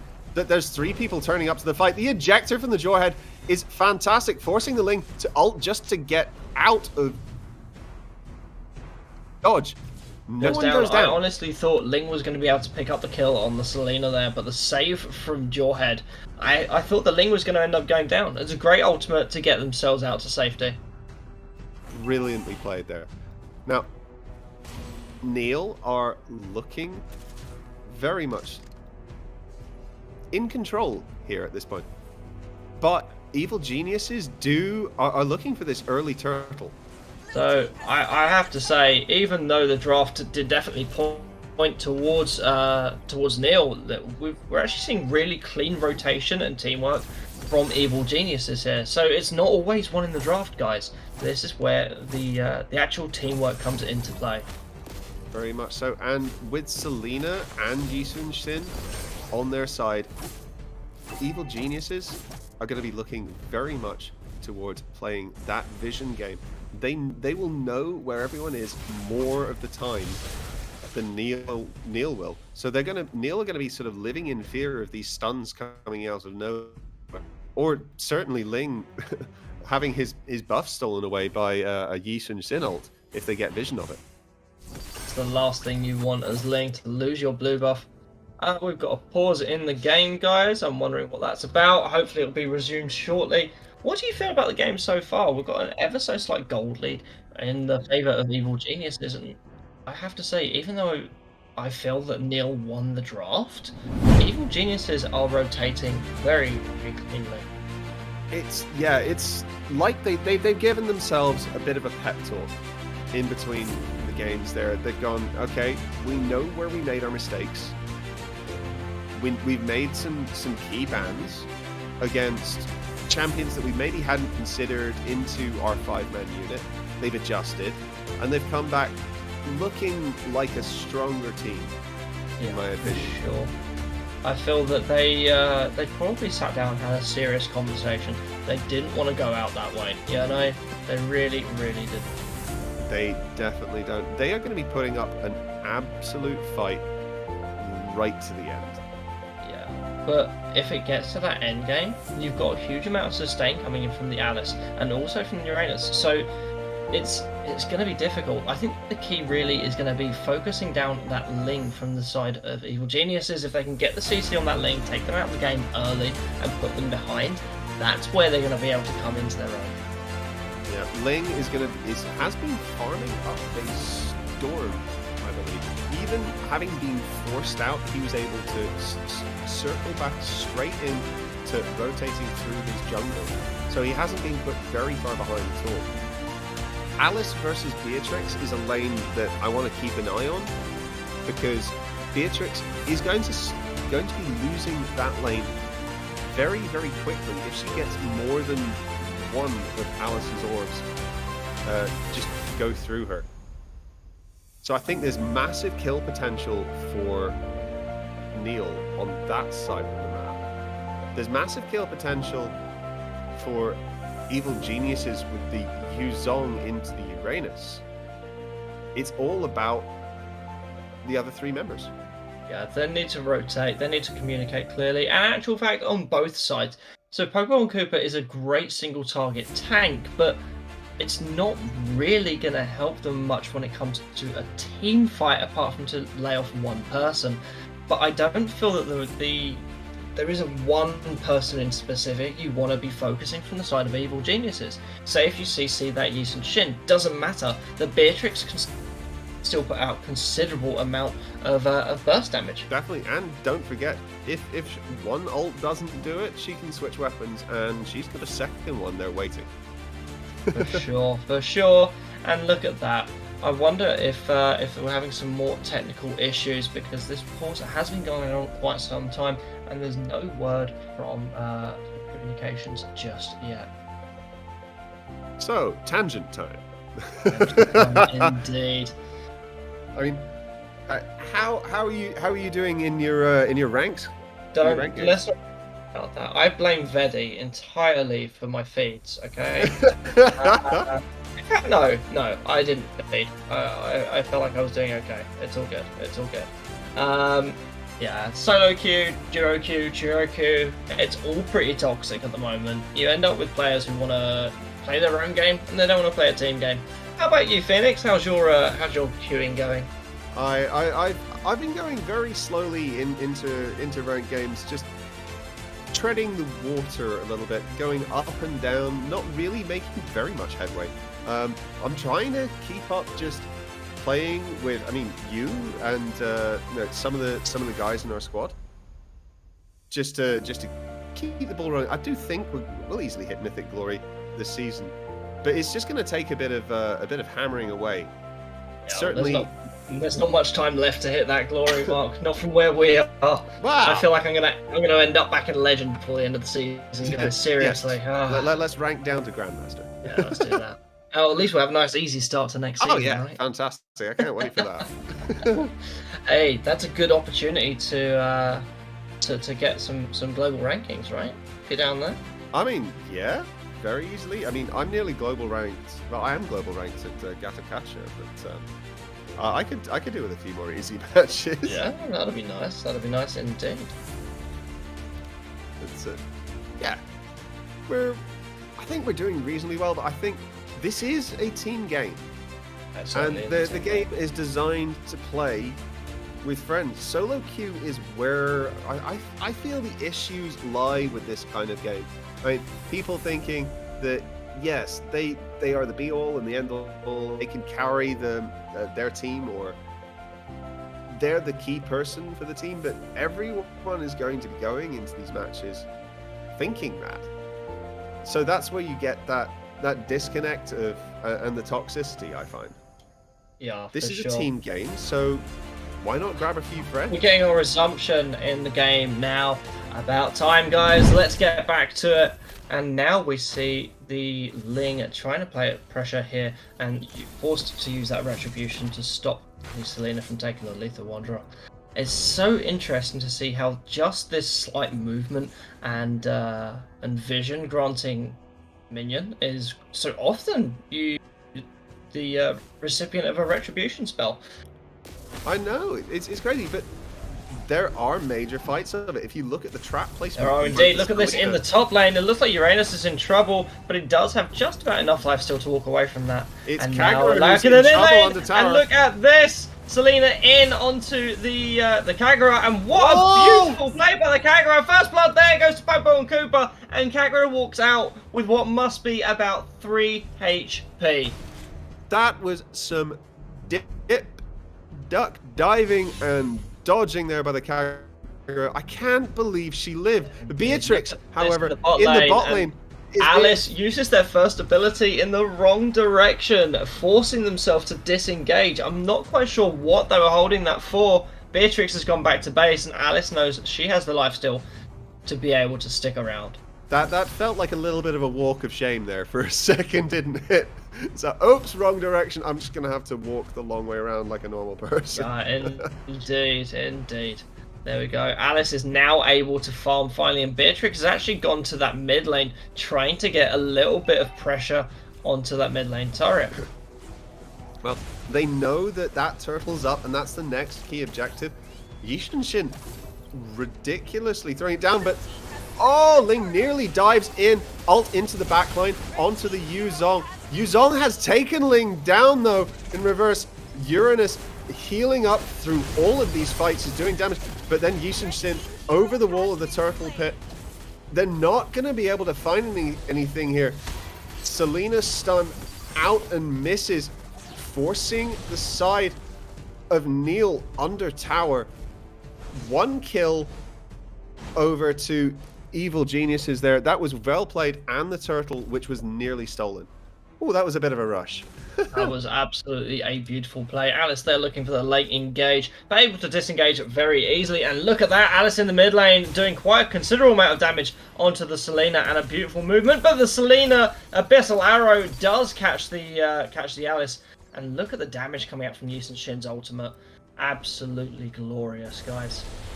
That's fantastic. Beatrix looks like she nearly got caught out there by the Uranus in the top lane, just on a sliver of health. Uranus might even be able to dive this. No, I Not feel like quite. if he'd done that, he would have ended up taking far too many tower shots. We've got a second pause. I'm not quite sure what's going on, guys. Maybe we're having some technical issues on the stream. So I've just got a little bird in my ear saying that yes, there is an issue, a technical issue on the side of the stream. We are terribly sorry for this. They do happen, and we try to get them resolved as fast as possible. So we might be that you might lose us. So if we do, we're just going to carry on talking and stay here for your entertainment, hopefully. Definitely. So, what do you feel so far? So I feel like Beatrix decided to lane against the Alice in bot lane, and it was the right lane to go to. But they have switched it up now. Yeah, as soon as Alice hit that level 4, Beatrix was just not really able to keep up. So they went for the lane switch into the Uranus instead, and again, they're not able to keep up. Yeah. It's very difficult for Beatrix at this point, because they're just looking for a safe lane where they can farm and get their items. They need this. War Barbie on that Uranus, he's playing absolutely brilliant. He's got himself out of quite a few sick situations there. But I think definitely the most clutch, most close to death I have seen anyone this tournament so far has been that Kagura. Yeah, that was a play to end all plays in that mid lane. The manipulation of her umbrella to grant her shield and dash out to safety despite being caught by that Selena Abyssal Arrow. I feel like she could have gotten out of that sooner if she wanted to. Maybe she did. Selena would come in after her and get collapsed by her teammates. Trying to go for the bait under turret. I mean, yep. We've got Carnage in the chat asking us to be more British, sir. Of course I could be more British, sir. Yeah. Yes, of course. Now, should we continue casting like this? No, that sounds like a terrible idea. No, it's a very terrible idea. Yeah, we'll stop there. Yeah. I mean, tangent time? Accents? No, certainly not. Certainly not. What do you feel like the game's going to progress? I think that the Kagura is going to shine. That Kagura is playing absolutely beautifully. I'm really waiting for those engages from Jawhead that just make you go, wait, what just happened? you know, I'm waiting for that flicker ejector that you see coming out of nowhere, and all of a sudden there's a hero flying halfway across the map. That's what we want to see. That is definitely what we want to see. And then maybe the Ling. I want to see some Ling dives, some beautiful Ling dives, going into the backline, taking out that Beatrix, who is at maybe even the Yisun Shin, if he can get the right timing on it. Yeah, it's possible, but Beatrix does have quite a bit of mobility. Yes, they're reliant on their second ability and also their flicker when it's up, but Yisun Shin's going to be a hard one to catch for the Ling, and if they go deep, the Jawhead and the Selena are definitely going to punish them for it. So I'm really curious to see how this plays out. I am too. Now, the Alice and Uranus are, I mean, regardless of the Kagura's ability to apparently just avoid everything and not die. Well, no, she has died once so far. That's unfortunate. But yeah, the Uranus and the Alice ability to lifesteal, heal up, and just burst through everything, and Evil Genius's lack of ability to provide that major amount of area of effect anti-heal is going to possibly be their downfall towards the late game. Yeah, who would you put the anti-heal on? If there was a physical area of effect item, I'd probably put it on the Yuzhong, but there isn't. There's only one for basic attacks. So it's going to have to go onto the Shin or Beatrix, or they're just hoping to get bursty enough to melt. That's it. I mean, well, it wouldn't be very meta, but you could say technically put the best and the most fun one I've done is the Nana Diggy duo lane. Oh no, that was a fun time. That was ridiculous. This was before the support meta, and this is Nana and Diggy taking the role of tank and ADC. And if you're versus a solo laner with a 1-3-1 strategy, that's where it really shines, because they can't even get into lane.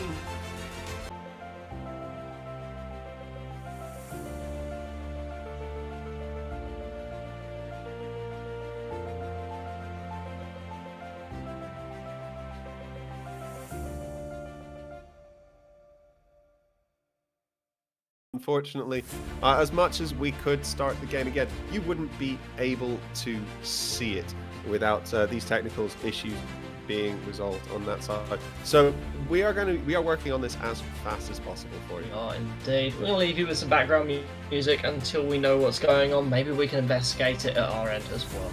Right. We'll be back soon, guys.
Legit. No, we're not doing it, bro. They can hear us. Oh. Oh god. Always good, always good. Hey guys, you guys want to sing? I feel like Prince will never invite me back if I decide to sing. And I think we'll be too accurate, so we'll be instantly copyright stricken. Oh, yeah, so we sure. don't it's just that's gonna veto it, I'm afraid.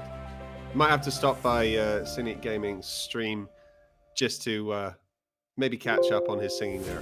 Yeah, for sure. We're going to resume the game. We'll just have to bear with and ask for your patience with the lag. We may have a break after this game, but we need to just get it played through. And look at this. Uranus is taking this top lane tower, and now we've got the Beatrix is actually just kind of scared to walk up to War Barbie. And that was a free tower for the side of Neil there. Very, very interesting interaction in the top lane. Yeah, without the Yishin Shin there to back her up, she's not really got much of an answer to War Barbie on his tanks. However, they're all here. And coming in for a gang. What a wonderful ultimate timing there from the Yishin Shin. Forcing that Ling to disengage, and now they're getting the follow-up. And look at the damage coming out from Beatrix already. There's the follow-up from the Jawhead. What a wonderful ultimate, and Ling goes down in the top lane. Now it looks like Jawhead's going to be in trouble. Here's the collapse coming in. Jawhead's definitely going down, and he does. Abyssal Arrow doesn't quite find its mark from Selena, and now Alice has forced Yizun Shin back away from that mid lane turret as well. Yuzong, not wanting to waste a moment, goes for that tier 1 inhibitor in the bot lane, just so the evil geniuses do not make any wasted time.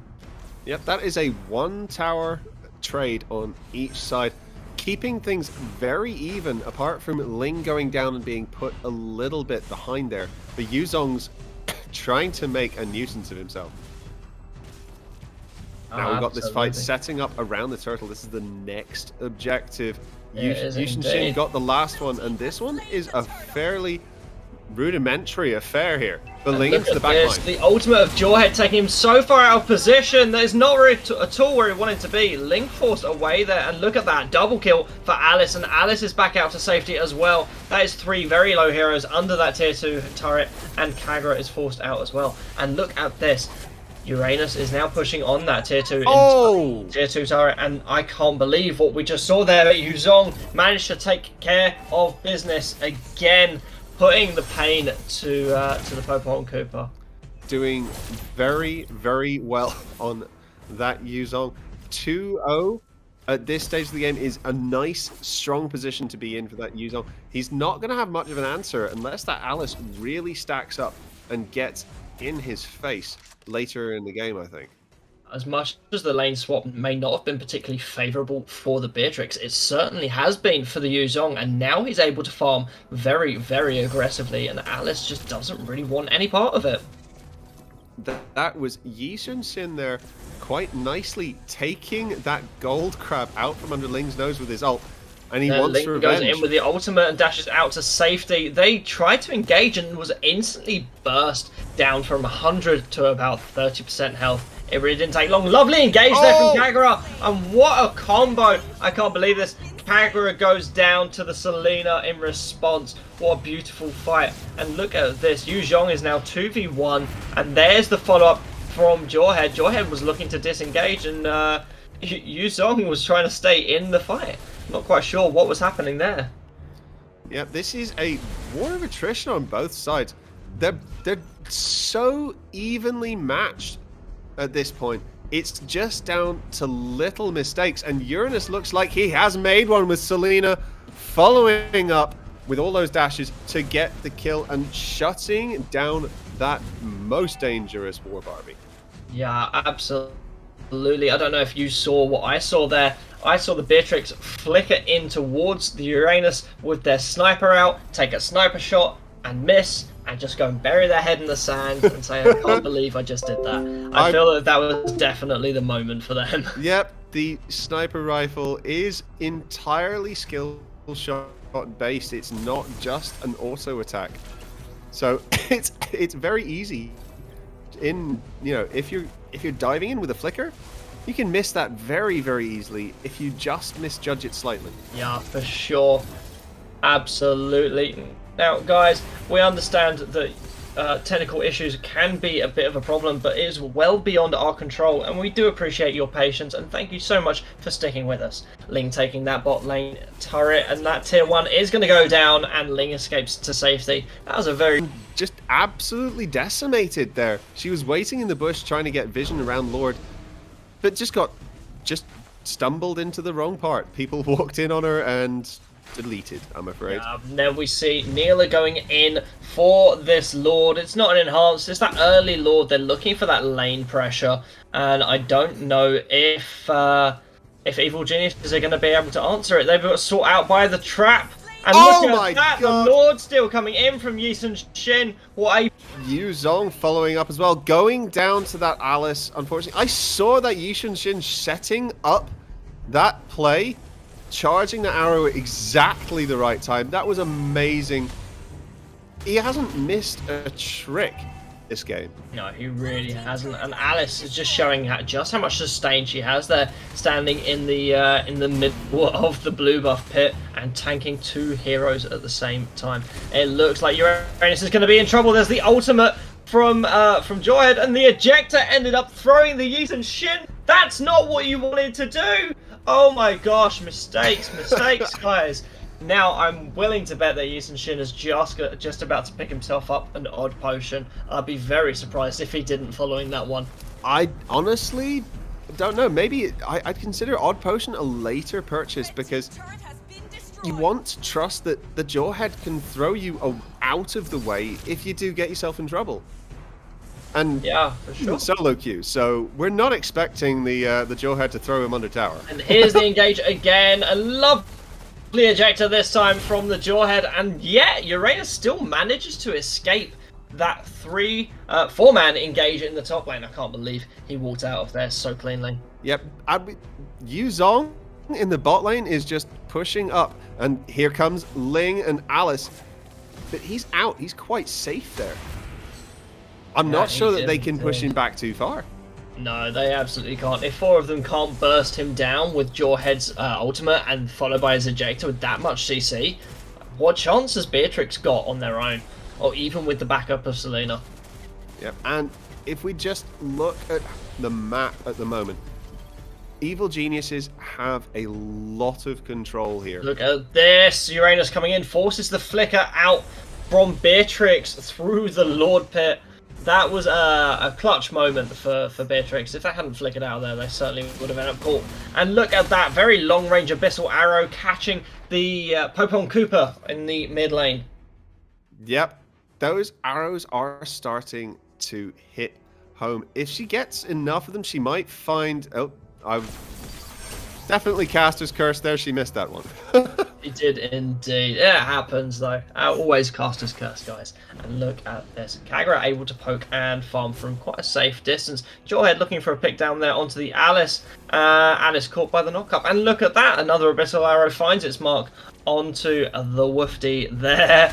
That is Popo himself. Oh, I can't help it. Wonderful engage there from Jawhead onto the Popo and Cooper though, and I can't believe it, but they're going to get out. Now you got the follow-up from Ling coming in, and look at the damage coming out. My God. Beatrix. What a phenomenal play from both teams. And another Abyssal Arrow finds its mark. Selena taking care of business there. But now you've got Yu Zhong and Selena fighting up against this Uranus, and it looks like Yu Zhong is going to win. There's the another ultimate in from Jawhead. What's the cooldown on that? It seems to come back up so frequently. It really does. You're going to have to start a stopwatch and start counting on that one. I'm not a Jawhead main, so I can't tell you the cooldown on that. But Uranus is nearly back to full health, healing the passive of Yu Zong. Yeah, but what were we saying? There's the Sea Halberd purchased on Yu Zong, and that's actually probably the best hero for it to go on at this point in time. And they're definitely going to need it. If he's to go into that Alice and the Uranus, that's... Yeah, we were talking about this earlier. Maybe a Necklace of Durance on the Selena as well might be an option. But I think she's looking at the moment with her build to be heading more towards raw damage output than her next item will be a Holy Crystal, based on the fact she's got 2 magic wands in her inventory at the moment. That will be a Holy Crystal. It's a great item. It does scale really, really nicely. incredibly well. And Neil are looking to actually secure some decent pressure around the Lord this time. They don't want this one stolen away. We're going to see some back and forth here while the pressure is off the lanes. Yeah, but the thing is, we've got sort of these traps laid by Selena, and also the traps there by Popo and Cooper. They both have really good vision and map control due to their traps. So it's actually really interesting to see how they place them differently. Selena, they're guarding more towards the blue buff, and Popo and Cooper just deciding that they want to secure the objective in Lord. Yep. In Lord, I mean, they did have it stolen out from under them the last time. Yishin Sin, look at his position in the edge of that red buff bush. Just trying to make sure he's there every time something might happen next to that Lord, so he can put in another amazing steal. Every team, every single player here playing very tentatively. And now Ling goes in, chasing that Beatrix. Beatrix is going to go down here in the top lane. Boom! But Ling got caught by an Abyssal Arrow at the same time. And look at that, the immortality from Ling, saving her from absolutely certain doom. What a wonderfully targeted Abyssal Arrow from Selena. Couldn't quite get there in time to save the Beatrix, but they did land it and get the immortality down on Ling. Great play. That's going to be weighing on his mind that he has to make sure he's safe before he gets into the next fight. But the ejector on to Alice there, and look at the engage coming in from Kagura. So much damage, and now Yuzong and his Black Dragon form. He has managed to proc his passive enough ticks onto the peoples, and look at this. Uranus says, I don't care, I'll tank you to the face. He really doesn't care at all. But that's perfectly set up, Neil, to start the Lord. This is the best chance they've had at rooting this game. Yeah, for sure. This is the one opportunity they're going to have to be able to close this out cleanly. They don't want to allow this Beatrix to get to the late game because they can put out a lot of damage. I mean, we thought we might see a 2-0 sweep. I mean, every team that's won quickly has generally seemed to go for the 2-game sweep the second game. But this is, it's even with the Lord there, this is still looking quite even, and it's anyone's game. Yeah, absolutely. I don't know if you saw what happened there, but Kagura's Umbrella forcing Beatrix back away from that top side jungle and actually directly back into Uranus. And he did manage to get some damage down there as well. It was very, very cleverly played.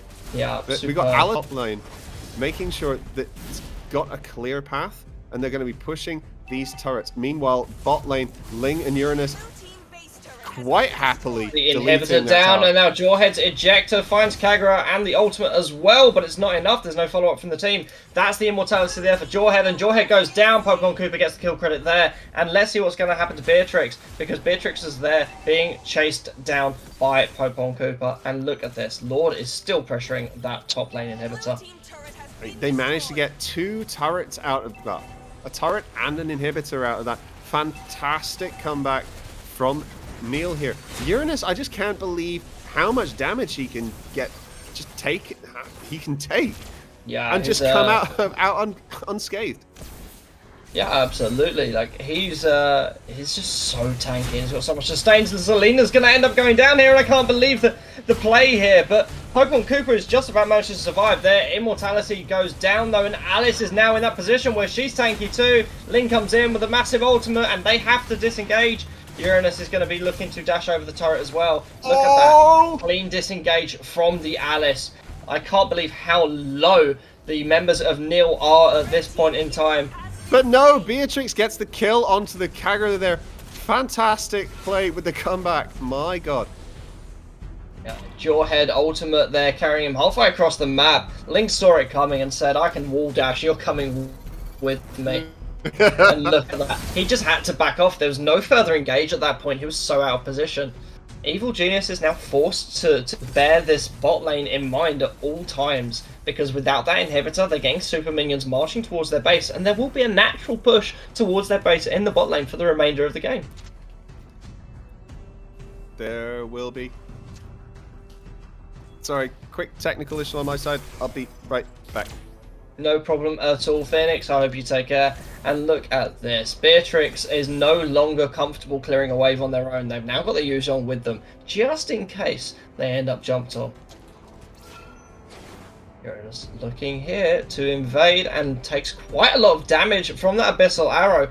Actually, for once, Uranus is getting burst down considerably. Sorry, I'm back with you now, mate. Welcome back, Phoenix. Now, this is so touch and go for Evil Geniuses. They don't want to lose. They want to take this to a 3-match game. They want this comeback. And I think that is showing in how tentative they are into moving up the map.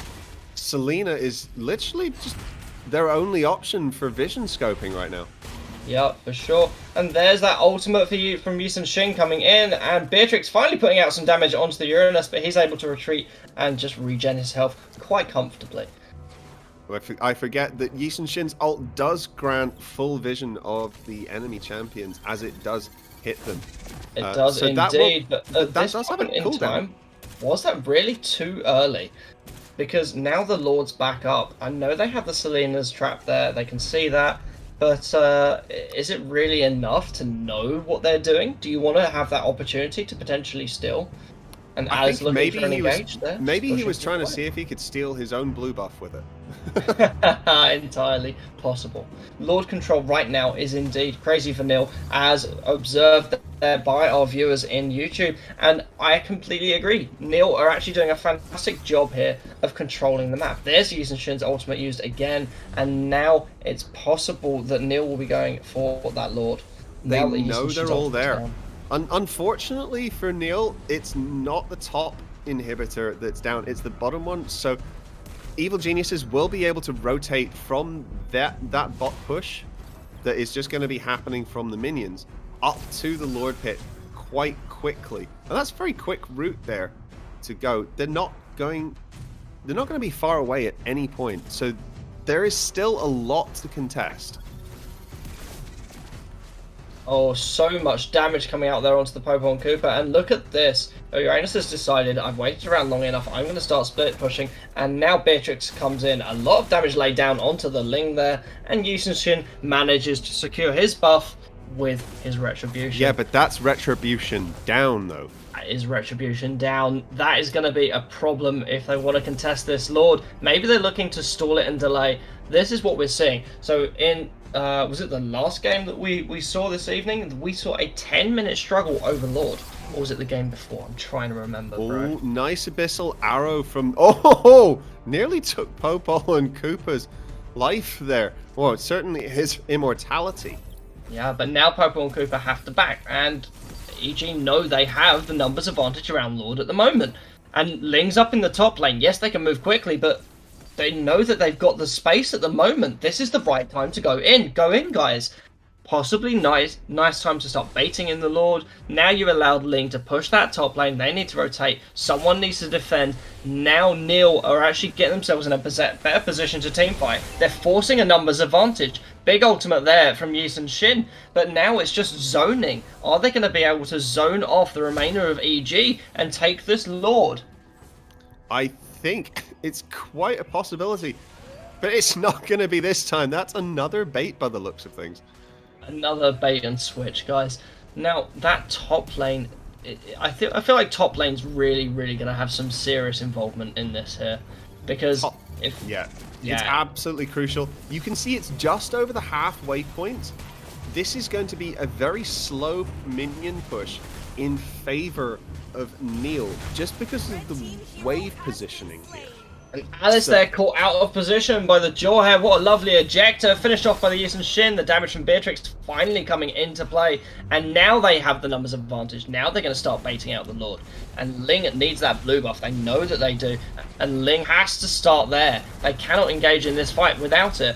And now they're going for Lord. And maybe it's just a bait and switch yet again. Maybe they're going to start focusing the heroes as soon as they come into range. But look at that. Selena going down in the backline, targeting that Ling, taking out a fair old chunk of their health. Yisun Shin now solo tanking the Lord. It's not really what you want. And there's Ling in with the dashes, and the ultimate has been used. Beatrix Matrix goes down, and look at that, the Lord goes to Neil. Oh my gosh, Ling is just clearing up here, a double kill for the Kagura, and now Jawhead and Selena have to retreat. I don't feel like that combination alone is good enough to be able to defend this heavily enhanced Lord that is marching down on the base of Evil Geniuses. With super minions and as well, that is gonna be, this could be game. Ling in with that completely brilliantly timed ult and the damage output to take that Lord.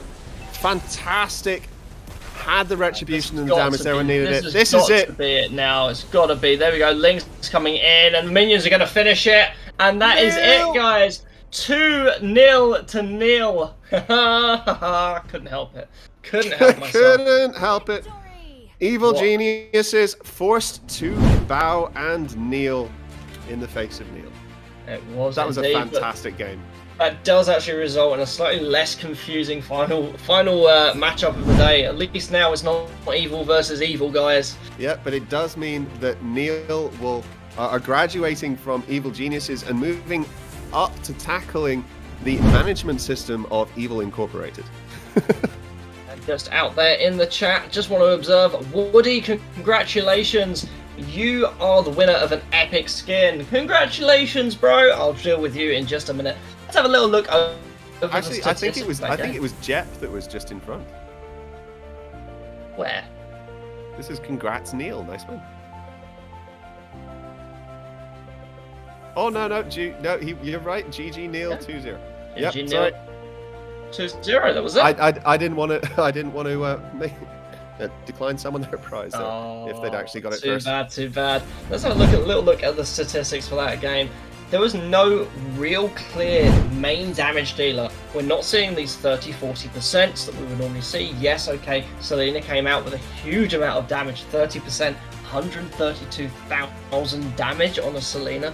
It's a very impressive number. But what I really want to see is just how much damage that Uranus took. I know. 280,000. I bet you're so proud of seeing that. I am so proud. That's an insane amount to take as a tank. I mean, I have had damage taken scores higher than that playing a different champion. But that is a ridiculously impressive amount considering one death throughout the entire thing. He was an ever-present damage source, such an absolute nuisance for the enemy team. He was so hard to deal with. War Barbie is my MVP of Neil for these two games so far. Yeah, for sure. Absolutely incredible plays from War Barbie on both the Barretts and on the Uranus as well. Great plays. So that brings the final games of the evening into the picture. It's possible we're going to take a brief break here to try and sort out some remaining technical issues. We may be able to get directly into the last games. The winners of the first were in fact Evil Incorporated, cleaning out Incendio with a 2-0 victory, and Neil doing the same to Evil Geniuses in our second round, and they cleared with a 2-0 victory as well. Now that is redemption. That is redemption. We're going to have Evil Incorporated versus Neil in the final games of the night, and I'm looking forward to it. Me too. I'm going to be sitting here watching. I'm not going to be casting with you for the final. I believe iPrince is taking that role on, so you'll have his dulcet tones to listen to when we get there. Such a soothing and calming voice. Congratulations to the winners so far, and we're going to leave you with iPrince. Take care, ladies and gentlemen. See you next time.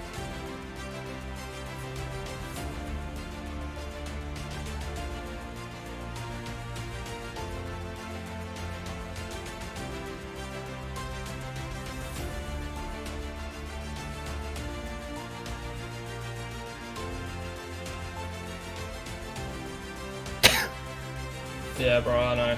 I can't believe how long we had to talk out our asses for. Oh my god. No, it seems okay now. I'm not gonna lie. It seems fine. Yeah, it seems fine. Yeah. I have it up right, the whole time while I'm casting, so I can see everything.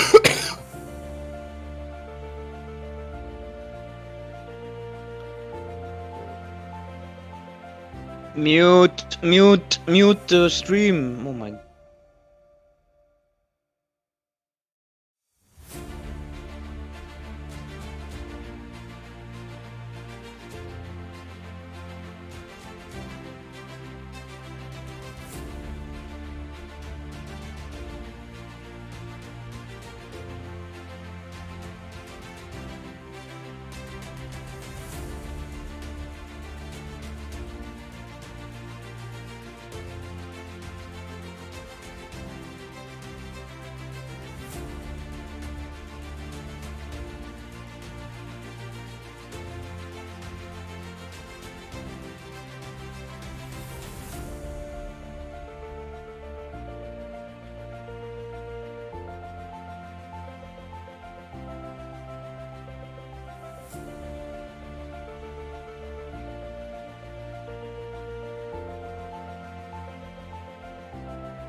Hello, guys.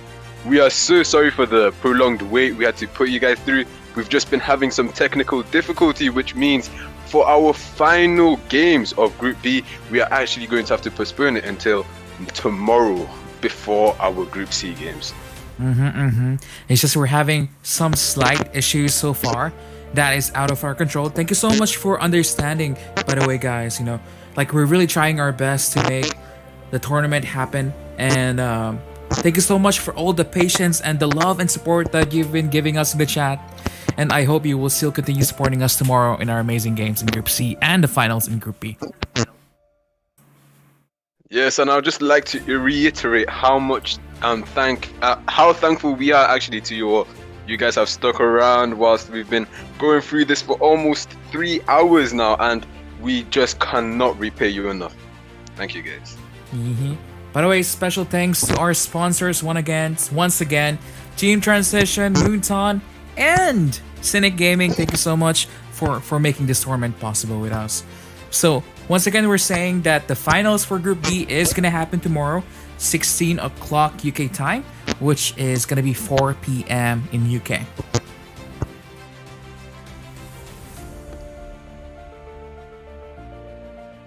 So we hope everyone has a good night tonight.